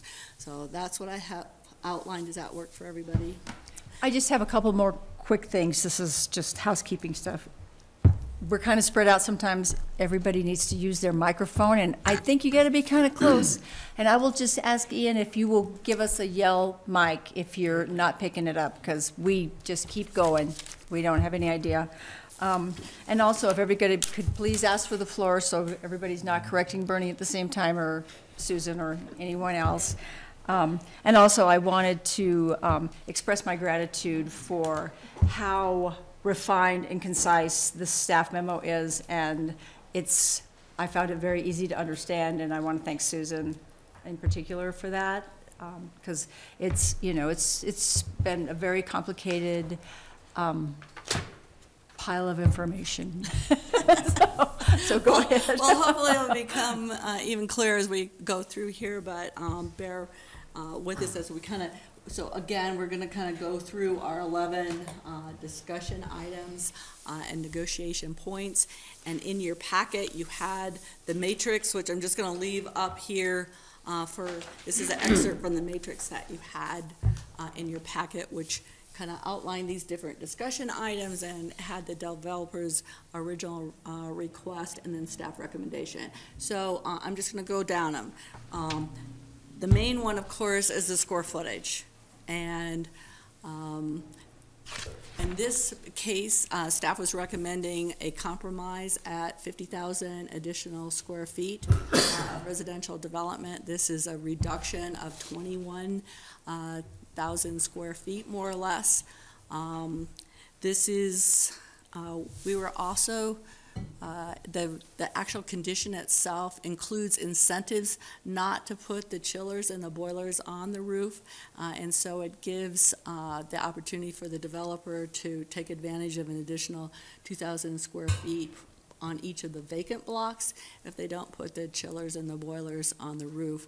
They're waters and they're waters? Chillers and boilers. Okay. Yeah, and if you notice, and next time just drive by Willits Town Center and look at the top of block 10 where Market Street Lofts right. is, and Triangle Lofts, and they have those huge concrete additional height. The building looks a lot more massive because of the chillers and boilers. And it's obviously a cheaper way of doing these systems, so we're giving the developer an incentive to put them in the building. This is one where we're looking for more refinement between the first reading and the second reading. This is the one of the 12 that the developer and the staff aren't totally on the same page. So between first and second reading, what the developer would like to do is continue to work on some site plans to see if they can live with the 50,000 square feet. We have a question from Jennifer. Yep. Susan, is the compromise of 50,000 square feet, that is including the incentive? No, that the incentives are on in addition to that. Okay. And Tim, do you want to just quickly say anything about that piece? I don't want to get, again, I don't want to get into the weeds, but this is the one kind of item that we're not, you know, totally walking. Well, I think it's an item that we've been over the years struggling with and trying to minimize, but on the other hand, it has never been memorialized in the ordinance. I also wanted to make just an overarching comment that, and I think it's implied in Susan's comments, that we've reached this consensus together, that staff recommendation is also the applicant recommendation. So we feel like we've come to a conclusion on all these things. So I'm just going to keep on rolling, and then we'll get into more detail. Item number 2 is the amount of commercial development that was to be built on Robinson Street, and we're in agreement on this condition. This is one where we've written it that the majority of the block actually has to be built with commercial at the same time that the residential is built, and the depth is 40 feet in depth for the majority of the length of the blocks, with some exceptions if you carve out additional parks and sidewalks. Item number 3 is the town of Basalt space. Now remember, this goes back to a much earlier ordinance where the town of Basalt was going to get a 1,200 square foot core and shell on block 8. Originally, it was in the application that they were going to exchange this for an affordable housing unit. In this particular case, what the new negotiation point is that we would take title today, immediately, of 1,800 square feet of commercial space in Block 10. It happens to be the space, if you're walking by behind the loft space, where David Warner has kind of some artwork going on. So the advantage is we get the space right away. The other advantage is we negotiated that we wouldn't have to pay HOA dues from a year from when we took title. It's not the loft space, it's Susie's consignment store. Oh, I'm sorry, I said loft. Behind Susie? Yeah, behind Susie's, sorry, thanks you for the correction. That's why we have you here, Tim. Yeah. Item number 4 is parks and green space. And the comment here was that the council members wanted to see Reed Street built instead of having it be an option. We've added an additional park space. James, if you could just kind of move forward a couple. This is the Reed Street Park, and then flip to the next one. This is a new park between Block 9 and Takaw, where we have a new courtyard, kind of park space and streetscape. This is, we had a couple different options that we worked through. We worked through with representatives of Takaw, and then we took both of these park plans to the Post Committee and had them review the park plans, and they were very well received and by the Post Committee with comments. In addition to... Yeah, yes? Jennifer? I see vehicles in there. Is it a parking? Okay, park? So in this particular one, this is by Takaw. Right. So we're calling this kind of a pocket park. Okay. And it's across the streetscape. And so when we go through kind of the social capital benefits, we talk about park improvements and street improvements. So the back half would be street improvements, and the idea is that this would be a one-way so that we could close off from here on with a gate for events and other things. Okay, thank you for clarifying. But it's just this one is a parklet. And again, we looked at a couple different options for this. This was one that was really kind of coming from Gary. But we were kind of picking up from the comments that were made at the council meeting that you really wanted us to work with the representatives of Takaw, which is what we we ended up doing. So this is something that they really like the idea. There's an additional park space with DeCa that comes back over here where they're gonna have seating, et cetera, but we didn't want to show that on the map because in phase 2 that goes away and is more theater space. So, number 5, affordable housing. If you could flip back, James, to that sheet. 5 is affordable housing, and what we negotiated with this one is we get the 1,800 square foot space, but then we also get this 3-bedroom unit that we've wanted in Willitstown Center North in exchange for their future affordable housing obligation for the development. So in essence, if you took the amount of fee in lieu for the affordable housing and the housing unit, it's to the benefit of about $178,000. So we want the 3-bedroom unit. It's been a very good thing for us. We just hired a police officer where we needed to have that 3-bedroom unit, and that is our only 3-bedroom unit, so we're looking for another 3-bedroom unit. Item 6 was a vacancy tax, and that was just kind of brought up as a discussion item, whether we kind of had looked into a vacancy tax in Willitstown Center. And we did some research that happened like right after the meeting to be an article in the Aspen paper, but just researching over the internet, New York's talking about it, San Francisco's talking about it, but everybody's just talking about it. There's a lot of legal issues, and it just seemed like this one was something where it's worth watching, particularly to see if Up Valley, they do anything with a vacancy tax, but we thought it was really just too big something to take on, given that it wasn't a common practice. Rita's, this is a big one. And in this one, James, maybe you could pull to the first Rita map. At prior meetings, there's a next one. At prior meetings, we started talking about the Rita. We didn't really talk too much about all the different Ritas and Willits and what they can be used for. And this is one where I could get in the weeds, so Mayor, you can kind of pull me back a little bit. But this map just kind of shows in Willitstown Center and Cypress Meadows what kind of real estate transfer assessments we have. And the green underlying color here, the green one, all these parcels that are colored have a green underline. They are all subject to Rita 1. And Rita 1 is the one where half of it goes to DeCa and half of it goes to the town of Basalt to build public facilities. And we've used it in the past to fund our share of the roundabout and traffic calming and the underpass and some benches, etc. And then there was, and that was put on when Willitstown Center was originally approved in 2001. And then when we did the Whole Foods approvals, we needed a roundabout, we needed an underpass, we needed some traffic calming, and so the developer put on this Rita 2.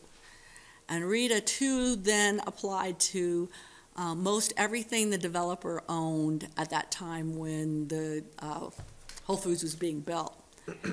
And Rita 2 was set that the money went to the developer.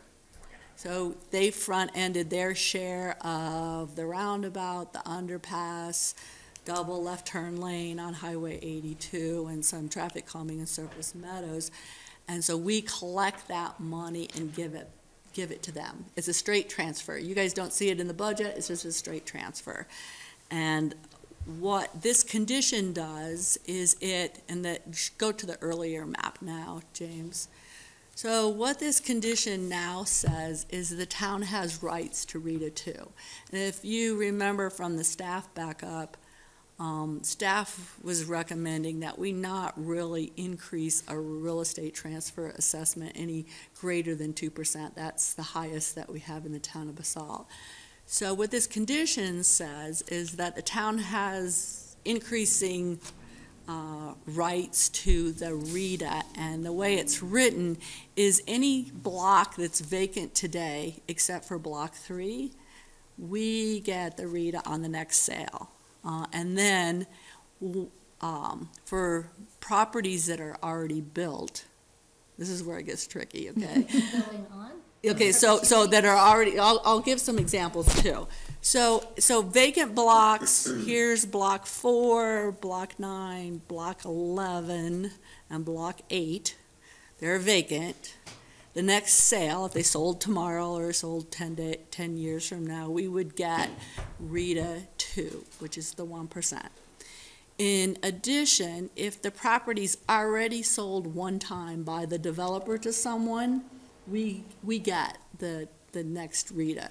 So by way of example, Whole Foods, where Tim's office is in Starbucks in block 1, the second and the third floor in block 6, that's where Valley View Hospital is, and Shapiro owns the third floor. That's already sold once. The developer's gotten those funds. The next sale we would get, okay? And then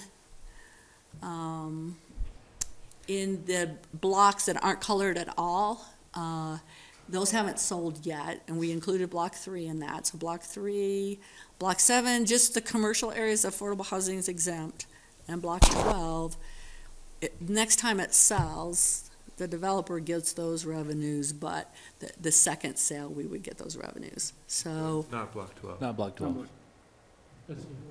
Yeah, because that's the hotel. That's not owned by the developer. We sold. You sold it one. Oh, you mean I should have this as a NS next Yes. sale? Okay, so that's correction, because we did talk about that late today, because, okay, so this one should be with the NS on it too. So, now keep in mind, these are all guesses of whether they're gonna sell or they're not gonna sell. But financially, they're gonna forego about $1 million worth of revenue that we would have given to them. And then Evan prepared an updated spreadsheet that he sent late this afternoon. And in those revenues, the town of Basalt by, is it 2030? So Evan, you're gonna stick in on, I just wanna generally talk about it. By 2030, is it? Well, I think instead of projecting out the revenues long-term, I think you should, yeah, what happens with the Rita 2 is developer gets paid back first for the roundabout, the underpass, and other public improvements. There's roughly 1/6 left. What this proposal does is, we're estimating that we get around 500,000 from these sales on 3 and 7 and the first floor of 6 and the first floor of 10. So we're then giving up the remainder of that priority payment, which is, call it, we're saying 1 million, 1.1 million maybe. And Susan, the use of the Rita must be for, as you've outlined, basically capital improvements in the Willits development? You know, we could talk about that as a discussion item. Having administered the Rita with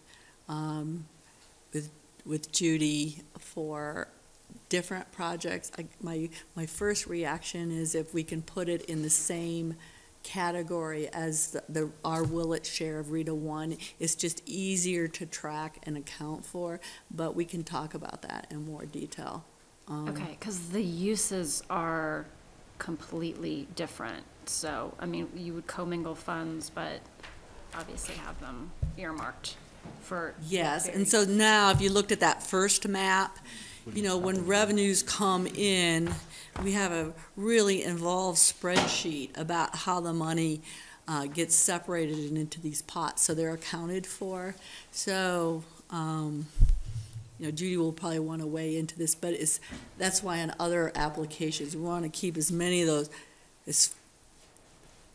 try to reduce the complication too much. You know, like right now, we've got this spreadsheet, and it would be best if we could just commingle the new Rita 2 with our share of the Rita 1.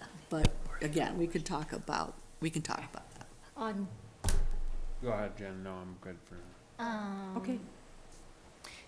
Can you repeat the figure again of what the balance is on the total cost for Willetstown, for your development side, for the underpass, roundabout, et cetera?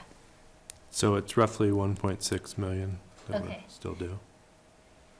Still do, so that's Yeah, so not, we received some of the read on the Starbucks building and the Whole Foods to pay a portion of that down, but the remaining balance is roughly 1.6. okay. And so you're still needing the 1.6 reimbursed, or at this point, you're? Giving up you're about $1 giving- million. Giving up. Okay, just want to clarify that. Yeah. Okay. Okay, go Okay, ahead. so unit size. Okay, so unit size. Easy one. Yeah, unit size is an easy one. You know, originally there was gonna be 6 large units each in block 4 and 9 and block 11. That was one where the council mentioned about, you know, the hope, they liked Willits because of the diversity. And so what we've negotiated is that we've greatly reduced the number of larger units and kind of reined in the size. So the only place that you can have larger units now is the south end of block 11. 7 total units, 5 of those would be capped at 22,250, and 2 of the units would be capped at 2,500 square feet, not including 580 square feet of the garage. Willetstown, next one was item number 9, East Valley Road traffic calming. That had to do with what kind of cap were we going to have on the developer's obligation for East Valley Road traffic calming. And what the condition does is it says the developer will pay up to half of the cost of the traffic calming for East Valley Road, not to exceed $200,000. Okay. Number 10 is East Valley Road, Harris Street. Susan, do we have, pardon the interruption, do we have a current budget? What is currently budgeted for East Valley Road traffic calming? What have we spent? What are we spending? What's? Well, we budgeted, we put in the budget $425,000, but we were planning on using restricted funds, whether it was restricted funds, other Willits funds that we have from traffic, the Rita 1 that we have in the pot, plus the developer's contribution. For 2018? For 2000, yeah, for It's gonna happen this 2018. summer. And just so you know, what has happened is that we based that $425,000 on some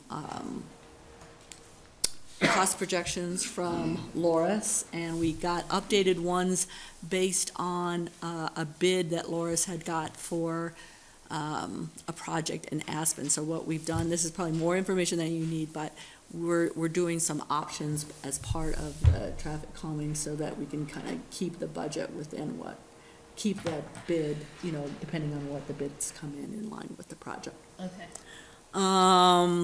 Beautification. And the last one is beautification of unbuilt lots, and this one's pretty simple. It's just requiring some additional cedar fencing along areas of Willits Town Center that aren't built yet. If you remember, we had a citizen comment regarding the vacant lots, so this just requires a cedar fence. Skip number 10. I skipped number 10? Oh, sorry, I started that. East Valley Road, Harris Street traffic calming. In this particular one, the developer is going to contribute $20,000 for those improvements.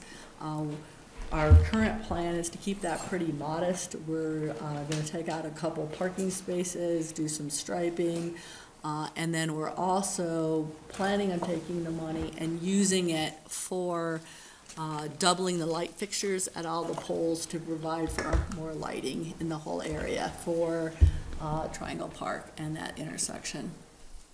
So with that, that kind of that completes kind of the run through. Tim, is there anything else you want to add before I ask the mayor to open it up for public comment? Or? I think it's worth pointing out that sheet behind you, Susan, that shows the networking of parks at Willits that include the Reed Street Park as it's currently designed, added to the mix. And then the Market Street event area and parklets, as you call them, which I think is appropriate, in front of Taka, and the one-way street that goes through there but can be closed down. So we're, we can talk about that, but I think that was a really important step in the last month in terms of acknowledging how all the park areas interconnect at Willits. Okay. Is that all? Okay, So are we ready? Yep. For the public hearing? Okay, this is a public hearing, so we'll open the public hearing at 7:20. Is there anyone in the public that has any comments regarding these amendments to the Willits PUD? Yes, sir. You're making up for lost time, Royal. Well, as a business owner and a longtime commercial property owner on Willits, and what used to be the Design Center, the Mid-Valley Design Center now, is that we are an economic base for the community, and a lot of business owners over there. The challenge that we've been presented with that's long-term and ongoing, and basis of many comments that I've made over the years, is that, as you drive down Willits to our commercial property, going past their commercial property, we struggle with an industrial site that wouldn't be accommodated in any other part of this community, anywhere. All last summer, we had basically a quarry operation going on. We have this is town of Basalt. This is prime real estate. Our property is prime real estate. There's also residential properties that are immediately adjacent to it.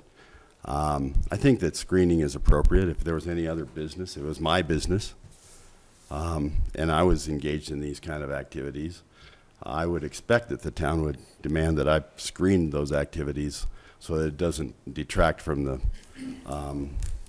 enjoyment and prosperity of other adjacent properties.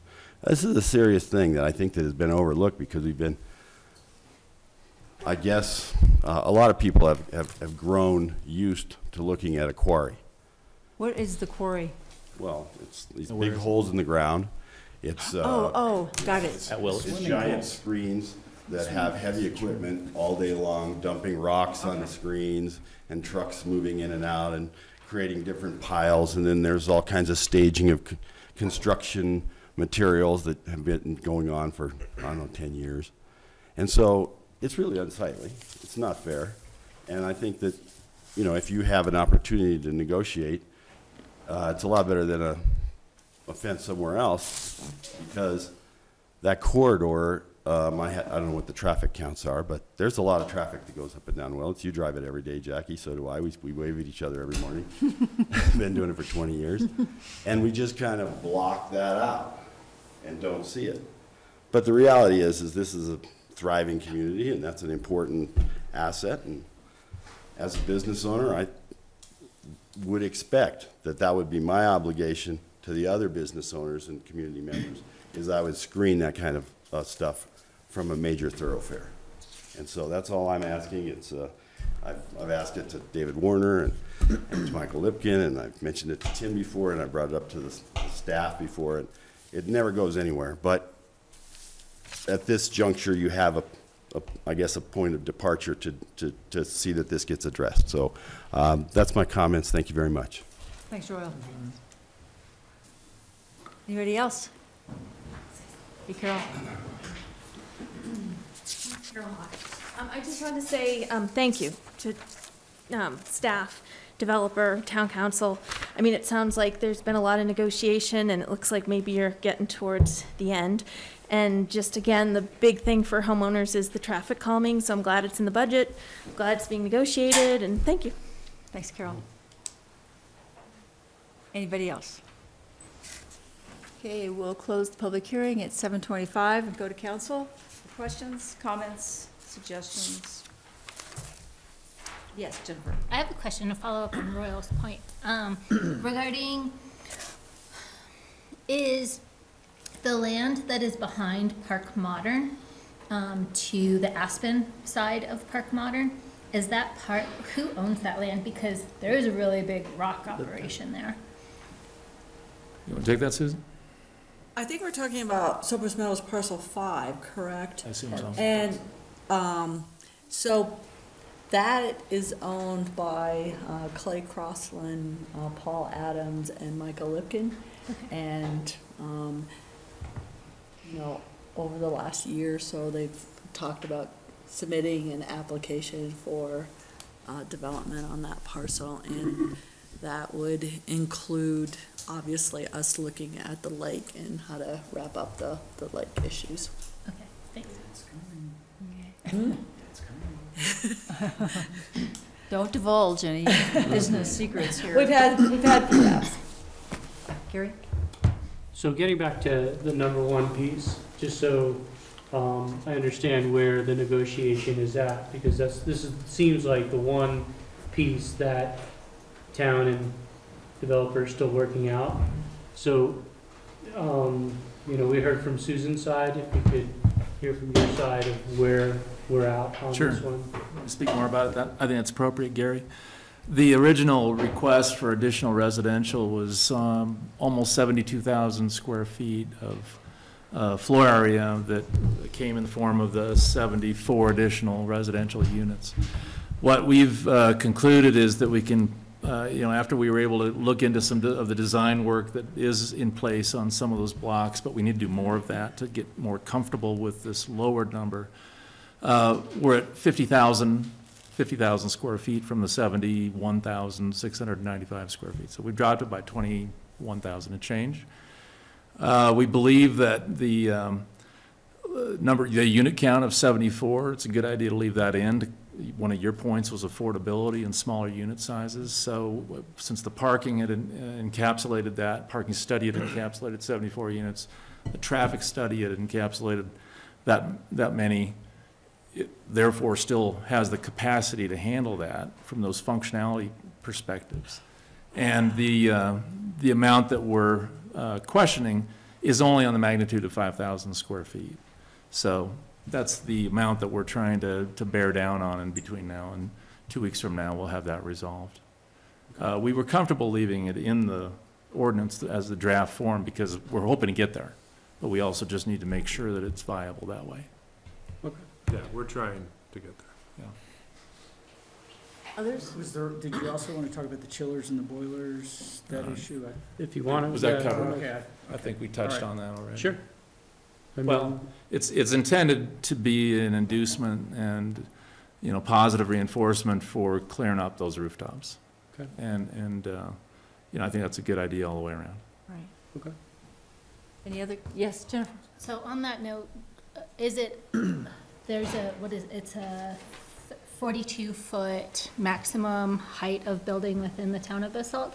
And does that change, whatever number it is, getting rid of the chillers and the, How does that fit in?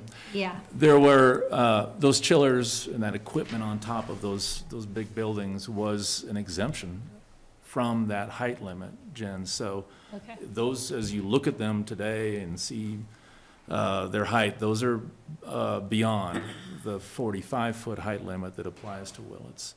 And they were done because it's a cheaper way to build a central plant. I mean, it's a result of that, plus it was a way to avoid pulling on the floor area, this limited amount of square footage, by getting those things up on a rooftop. So there are things going on that were sort of encouraging it to happen. So we're trying to move in the other direction. So what's the cost savings construction-wise? It's, you know, hard to quantify. It's more, you know, it depends on the Like variety. There's a lot of. $500,000 more, or? Oh, Just trying to ballpark it would of what depend on square the size of the value. building, whether it's residential or commercial or mixed use. There's a lot of variables to that. Okay. Okay. Yeah, on the Rita too, someone help me understand where that money goes if that $1 million comes back to the town. Does it need to be spent on specific things that have already been earmarked, or is it free cash flow for the town? What's the nature of that? The answer is on page 4 of the Rita 2 document, and what it says is that Mike, yeah. Oh, sorry. Let's see. It's intended to be used such that it reasonably benefits the owners of property in Willits Town Center development, as determined by this body. So that's the limitation that I think Katie was getting at earlier on the use of that money. And I think Katie is probably correct. It is very slightly more restrictive than the RETA 1 definition of how you can use the money. Since you're on it, what was the RETA 1 definition? RETA 1 definition is 50% to CAW and the other 50% to build or acquire. And I think Katie was only talking about the other 50%, not about the to CAW part. But the other 50% of RETA 1 is to build or acquire other public amenities in Cypress Meadows and Willits Town Center and elsewhere in or immediately around the town of Basalt. It's a little broader.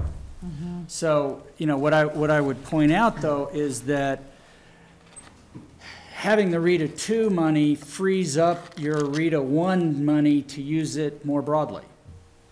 So let's say there was a sidewalk project in Willits, you'd use your RETA 2 money for that first, and then your RETA 1 money would be able to be used more broadly. So staff, why is it that, okay, Tom? Well, we have to be careful about them more broadly, okay? Because if the charge is made against properties and property owners in Willits, and it's treated as general fund revenue, we could have a Tabor issue. So we got to be really careful about going in the direction of using the funds off-site, okay? And I would prefer you not go there, because, I mean, I can look into it in greater detail, researching it from a legal standpoint, but at first blush, I would say, without doing all that, that it's problematic. Remind me, what is the restriction on the... For any on the assessment. RETA at the Roaring Fork at the Roaring Fork Club? Isn't there a RETA there? Yeah. What is that? What are the restrictions on that one? It's pretty broad. James, could you help me out on that? Because we were just pulling it for the other. Let me see, I might actually have a language here. But what, could I say something? I guess I was envisioning that we would have a new covenant regarding RETA 2, because we have to craft one, because right now it says the town just gives the money. So I guess I was personally thinking that we would craft a new agreement and that the council could weigh in, separate from the legal issue, I mean, the legal issues are there, but that the council could weigh in on what they wanted to use the RETA for. And it was just my kind of recommendation, and really haven't had an opportunity to really talk with Judy about it, but just initial kind of thought is that if we could combine the Willits 1, our share, with the Willits 2 RETA, it would just make it easier to administer the funds. There are plenty of capital improvements in Willits, you know, this $1 million over the time period that we would get in the revenue, that I think there'll be plenty of opportunities for us to spend the money. By way of example, we're rebuilding the roundabout. That's a perfect opportunity. Park improvements are great. They need to be updated over time, and that's a perfect opportunity. So it's to me, RETA money is really good for capital improvements that you can kind of watch how they're being kind of generated and see. James, did you find that by any chance? Well, the urban kennel ordinance. Hold on, James. I think you need to get Mike on a microphone. Getting screened at. The Albany Kindle ordinance references that it shall be used the same as the Kindle edition RETA, so it doesn't have the specific language, but I can get that before the end of the hearing here. Yeah, that's fine. So what I'm getting at is, if the RETA money went to you need to use it for, well, it would just go to We already It's a used it. reimbursement. We already used it for the roundabout and the underpass and everything else. It's a reimbursement for costs already incurred. Got it, okay. I mean, the key difference here, a RETA as opposed to an RETT, real estate transfer tax, is that it's an assessment, not a tax. And by definition, an assessment has to be used to benefit the burdened property. Okay, Tax, you use it however the heck you want. right, okay. So whatever property is burdened with the assessment, that has to be benefited. You should be an attorney, because that was a really good explanation. Gary, did you have I something? missed my calling. There's one more point before we leave the RETA, if Just you a don't mind, second. Gary. Did you have your hand up? And that is that, Wait, did you have your hand up? Okay. You can go. I just have want to it wrap sitting this on- up. Okay. That one of the blocks on the map, Block 10, which is Market Street Lofts, through this research was realized that it's not burdened with RETA 2. And so with the discussions on that with Evan and his advice was, let's put that in the RETA 2 covenants as well. So we get a new building that's going to now be RETA 2 driven. And they can do that. Just the commercial portion. Well, I'm sorry, yeah, the commercial Not the whole portion owned by Mariner or Platform. Now? So my question on the RETA, do we have to do the covenants on second reading? No, the ordinance authorizes the town staff and attorney to prepare the documents, and if there's a disagreement between the parties, then we bring it back to you, but you don't have to have it. There should be at least a general reference to what the requirement is going to be, with direction to put together the specific document. Yeah. Okay. Because if you don't say anything about it, there isn't any basis for preparing the document. The thing I was trying to get to was, because I didn't read the whole ordinance piece, but the reality for me would be to have some mention of where this is going to go, because I think it would be clear for staff to work on that covenant after that. And I do agree, the RETA needs to stay in that area, but I think we should make some reference to it. I'm happy not to hammer it out right to second and let it go to second reading, but I'd like to see something. Well, can I just throw this out and see if this is agreeable? That it basically, you can draft it, that it will benefit the burdened people. Oh, no, isn't that Jackie, I what wasn't it talking goes about without that. I was saying? talking about just the covenant, it's not the burdened people, but it's trying to get a little more clarity on what you would do with that RETA. So then staff will draft the covenant and work it with them. Got it. And that'll be all good. And I'm fine with that if everyone else is okay. Bernie? Katie? I'm just like nodding my Katie head that that's first. all good. No, go. Yeah, I just think staff did a good job in making this concise and clear. It's for a complicated project, that's something we were in need of, and we got it, and want to commend the applicant for working with staff. I think you've come a long way to addressing most of our major concerns, and I feel very comfortable moving with first reading and ironing out the details as we get there. Anything else? Yes, sir. One quick question. So the RETA 2 is going to trickle in over time dependent on sale of the property, right? Yes. Yeah. So we're not going to have like a windfall any moment of a day? Did you want to make a motion on that, Bernie? But I think you had a hand up. Oh, Yeah. sorry. But go ahead, Mayor. So I want to clarify number 2, which is the Robinson Street commercial, and Trying to keep them awake. is it that?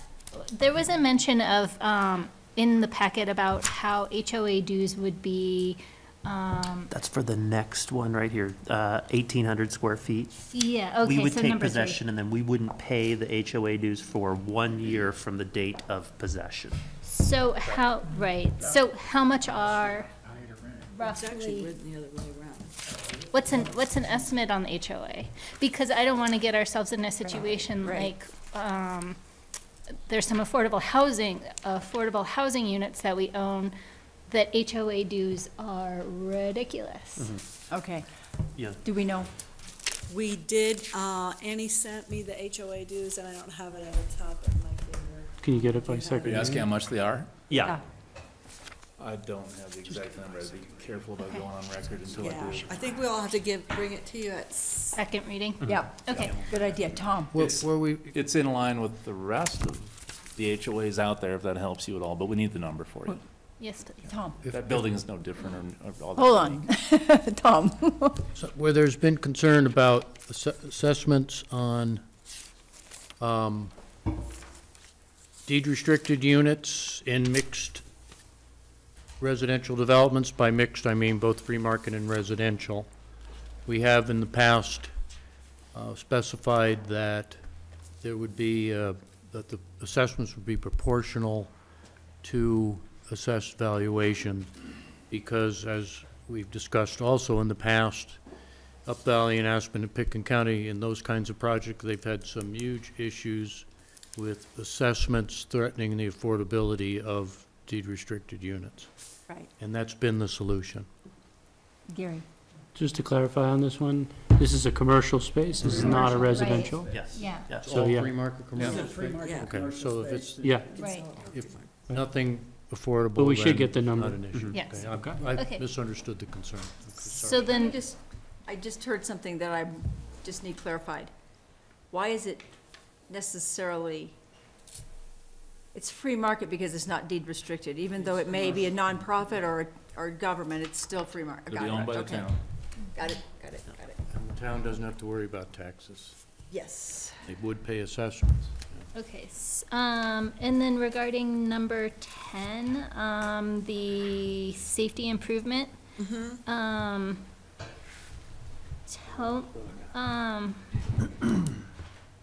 What, meditating on that intersection and looking what has been successful in other adjoining municipalities is a blinking pedestrian sign. It lights up, it flashes, you see it at daytime, nighttime. A painted crosswalk, meh. That Covered doesn't- with snow? Yeah, it doesn't really do it for me. I'd like to see, and the cost be included in here for a blinking, flashing pedestrian sign. I think that's the long-term solution, just, Okay. Well, I don't have any problem with that. I'll just say that I sit and wait for the bus, or stand and wait for the bus in Pepke Park in Aspen, and there's a flashing light there, and it's the most stressful part of my entire day, is watching pedestrians nearly get decimated, because it doesn't work. No. So, I mean, like, I appreciate, like, that thought, but I'm wondering, like, it has to be more of an obstacle almost. But then you have the snow cleaner machines that don't allow you to have obstacles.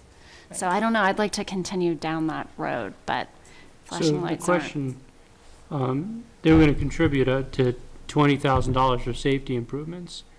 So we can, use it however we choose. so we can use Yeah. that Right. in any way, shape, or form that we deem appropriate. is that a reasonable, what I'm getting at, is that a reasonable amount for?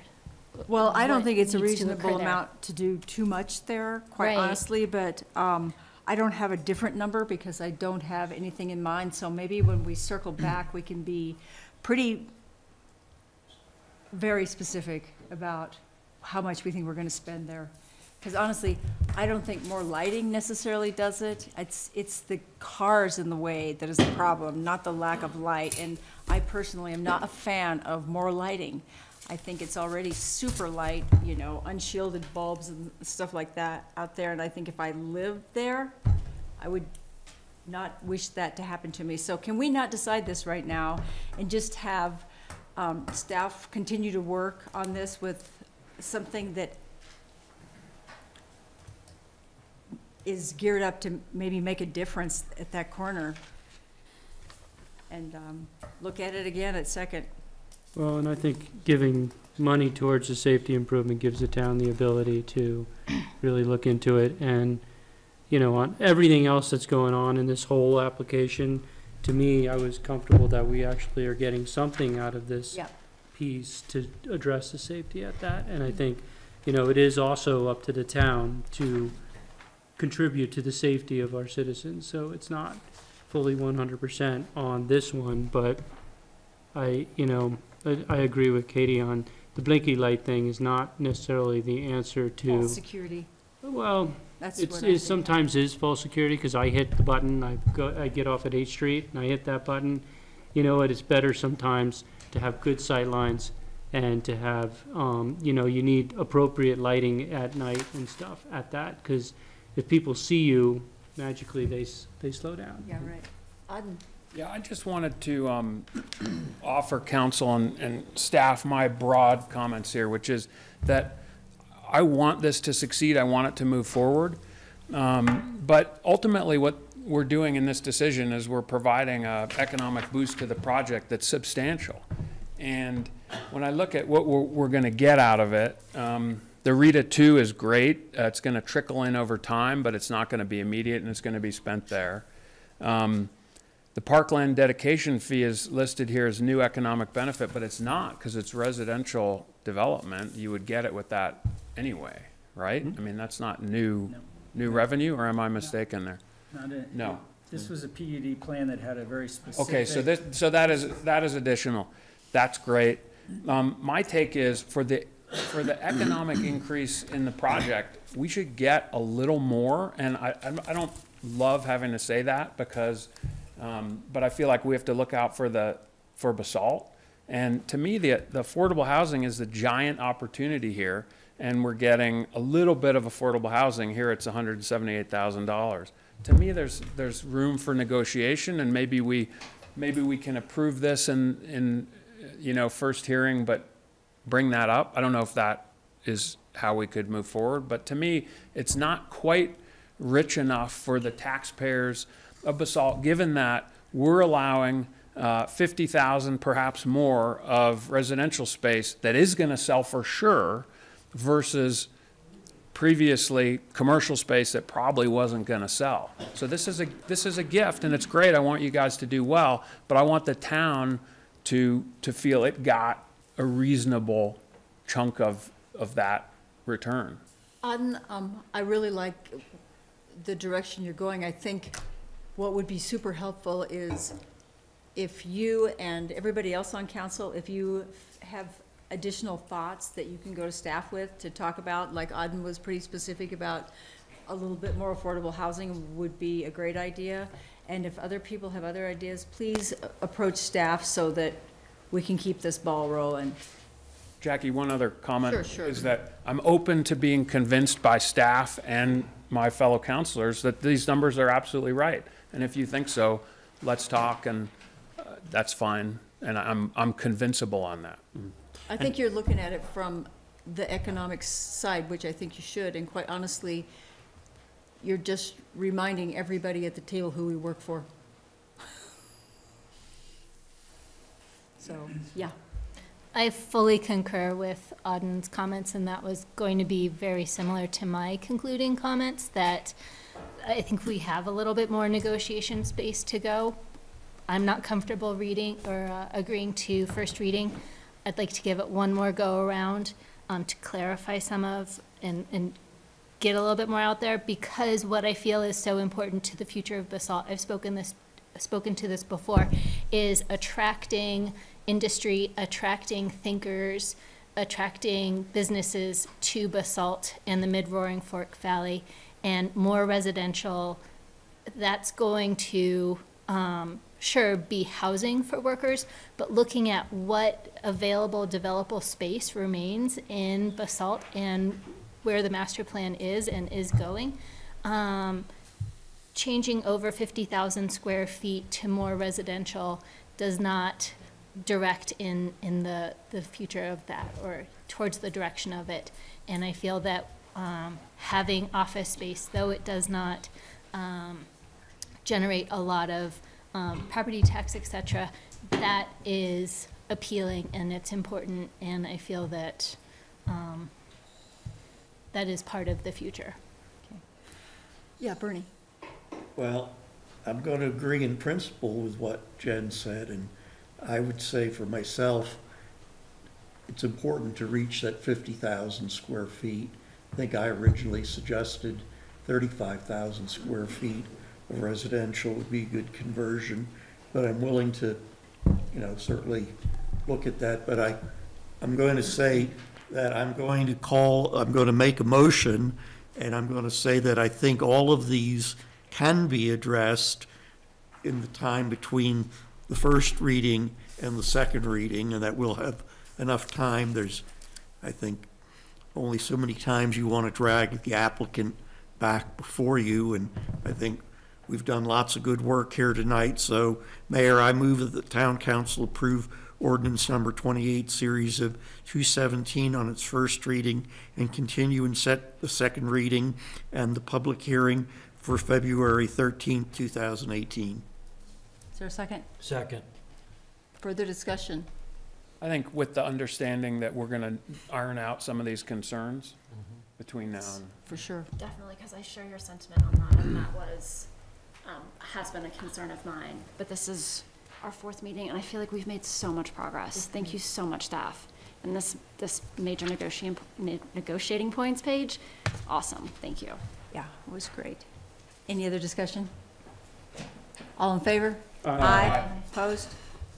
Opposed? Was there opposed? No, I'm going to be unified with my council. Okay. Go team, right? Thanks, everybody. staff, so much. Thank you, Couple guys. Good job, council. All right. Veiled board appointments. Staff seeks a council subcommittee of 3 to review and recommend appointments to Veiled board. Could somebody remind me what Veiled board is that I've known for 20 years? Victims.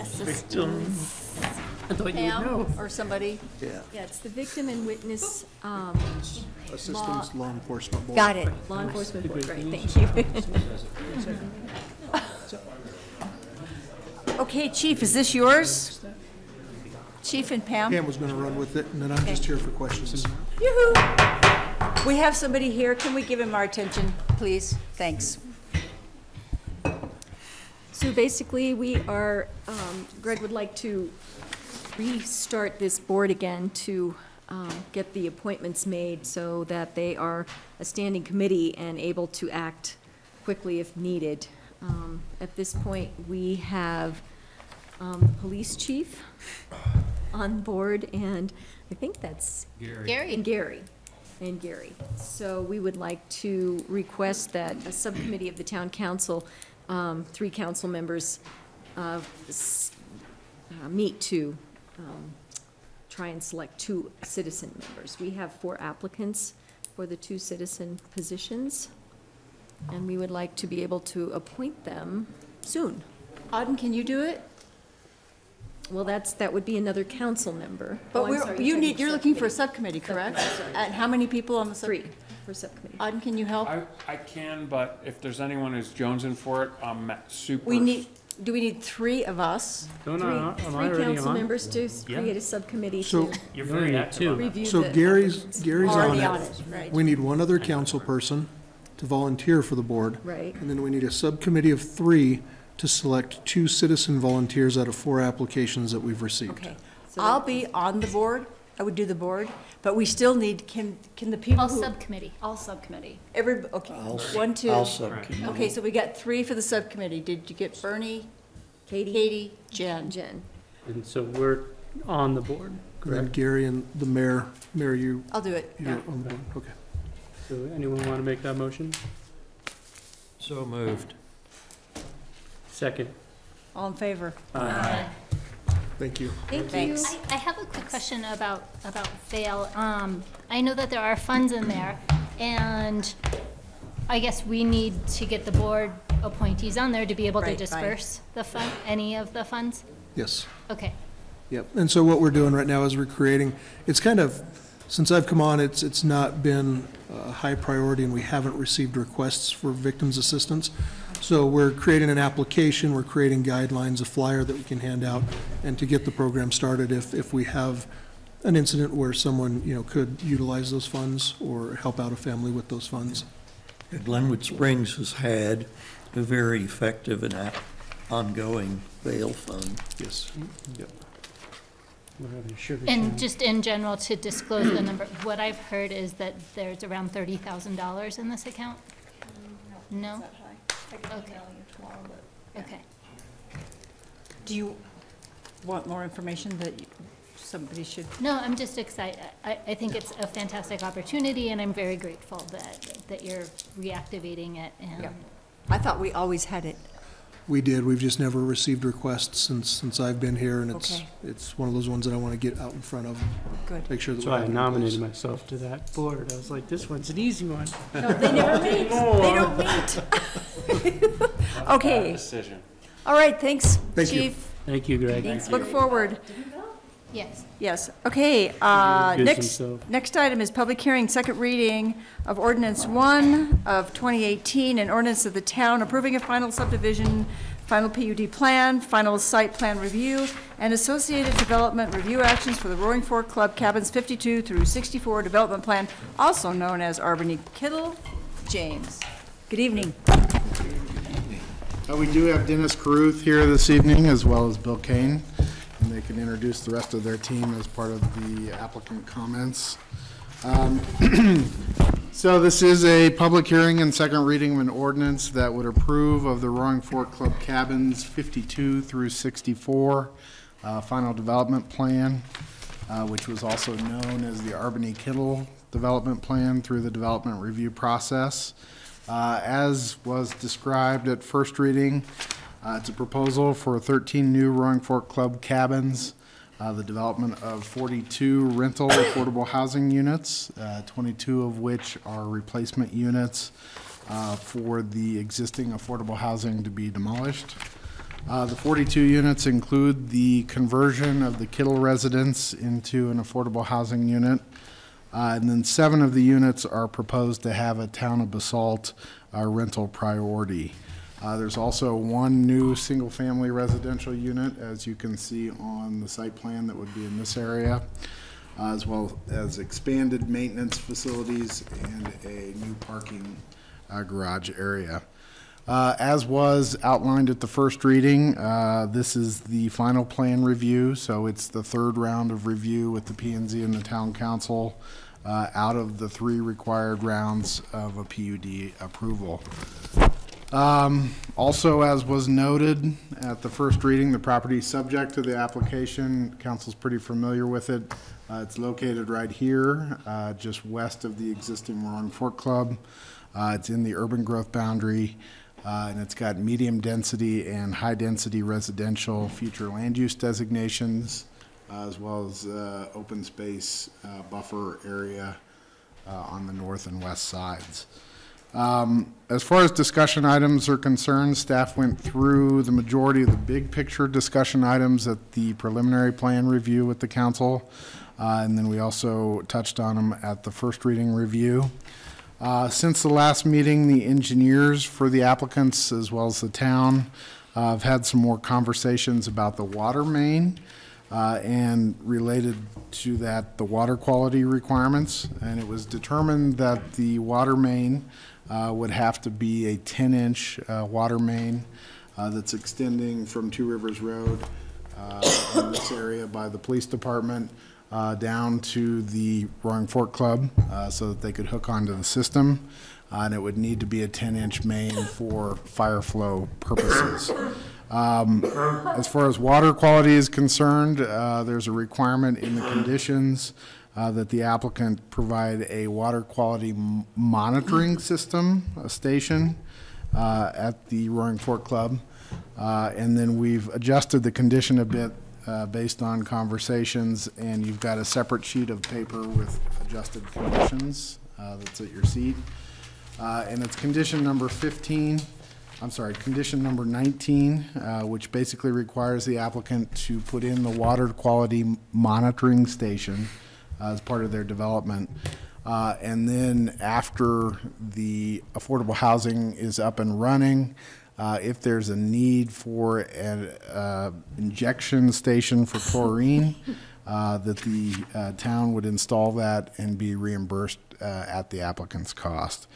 So that's the way the conditions read. We drafted it that way because Public Works, in the instance that they need a water injection station for chlorine, would want to actually design that. So they thought it would be appropriate for them to install it and the applicant to reimburse the town for that. There's a couple of other adjustments to the conditions that you see on this sheet. Number 7 there adjusts the condition to reference the right affordable housing document. And then further down in condition number 7, we have had an adjustment to the affordable housing buildings that they're going to need temporary replacement housing for, because the new housing won't quite be done when a couple of those buildings are to be demolished, just for phasing purposes. So there's just been an adjustment in those building numbers. It's still the same number of buildings that are required to have that temporary replacement housing. Condition number 15, there's a slight adjustment as well that you have on that sheet, which basically takes out reference to a letter that was superseded by another referral letter. Another item of note that was explained in the staff memo, we did receive comments from AFTA, and they've indicated that they're concerned about overall impacts of growth, and they would like the town to consider a circulator bus system. This is similar to comments that we've had on other recent development applications, like the Basalt Vista application. And in those other reviews, we determined that it's a very good topic for discussion, but it should kind of occur outside the individual development reviews. And it should be noted that the Roaring Fork Club wasn't on any of the routes for the circulator concept that we've been talking about in the past. So good topic. Think we should schedule it outside the council review of an application. So staff would recommend approval of the revisions to the conditions that you have in front of you at your table. In total, the P&Z recommended approval of the final plan. So this evening, we would suggest you take any applicant comments, take public comments again, because it is a public hearing, and provide council discussion. Did you have a clarifying question, or after public hearing? You can do that. Okay, all right. This is a public hearing. We'll open the public hearing at... I'm sorry, I thought we were done. Sorry, Dennis. We were moving on. By now, you probably heard all you want to hear from Bill and me. Give us the new stuff. My fault. I think the news, first of all, Kent Meager, board chair, on the board, and Jeff Hasley, who's the general manager of Roaring Fork Club, and Terry Bruna, who is he's an employee of Roaring Fork Club and part of our team, are here. Yancey Nicola's here from Soper's Engineering, and David Myler, who is doing some of our legal work, is here. So if you have questions of any of them, feel free to ask them. Bill Kane obviously has been my partner in this process for over a year now, and I just want to say that I really appreciate all the insight and input from you all, and James has done a great job in bringing a lot of things to the table, and has made it a better project as part of that review. We really appreciate where we are, and I'm available to answer any questions you might have. Bill, do you want to add anything? Mike, please. Or there's one right there, Bill.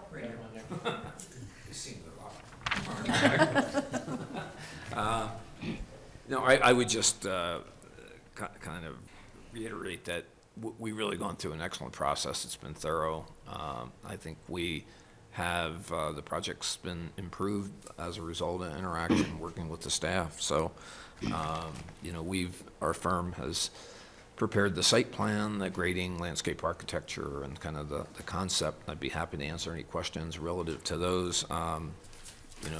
We think we have a project that's a real add for the town of Basalt, and we look forward to approval on second reading.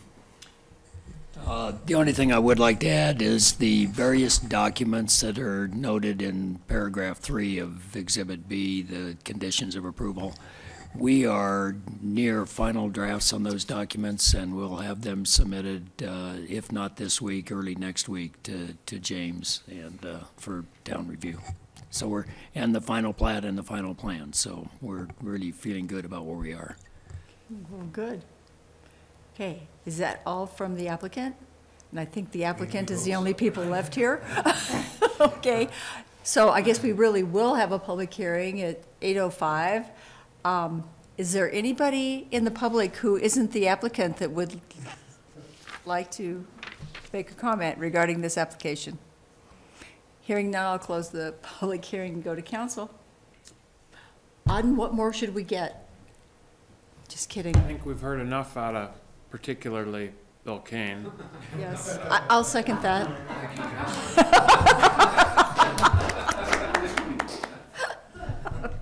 Any other council comments? Jennifer? I'm getting my applications confused here. Was it clarified in there about the ride share and decoupling it from, okay, got it. Thank you. Anybody else on council? Well, then I will move that the town council approve ordinance number 1, series of 18 on second reading. Second. Further discussion? All in favor? Aye. Opposed? Thank you. Wow. Tell everybody how fun it is to go through the application process in Basalt. Please. Okay, thank you, Jeff. Thank you, guys.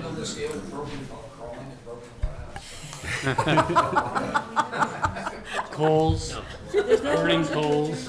No. Mayor, I move to adjourn. Okay, Second. Second. adjourn. Thank you. Adjourn. Thank you. Yes. That, we are done. What you do, but I think George Newman, why are they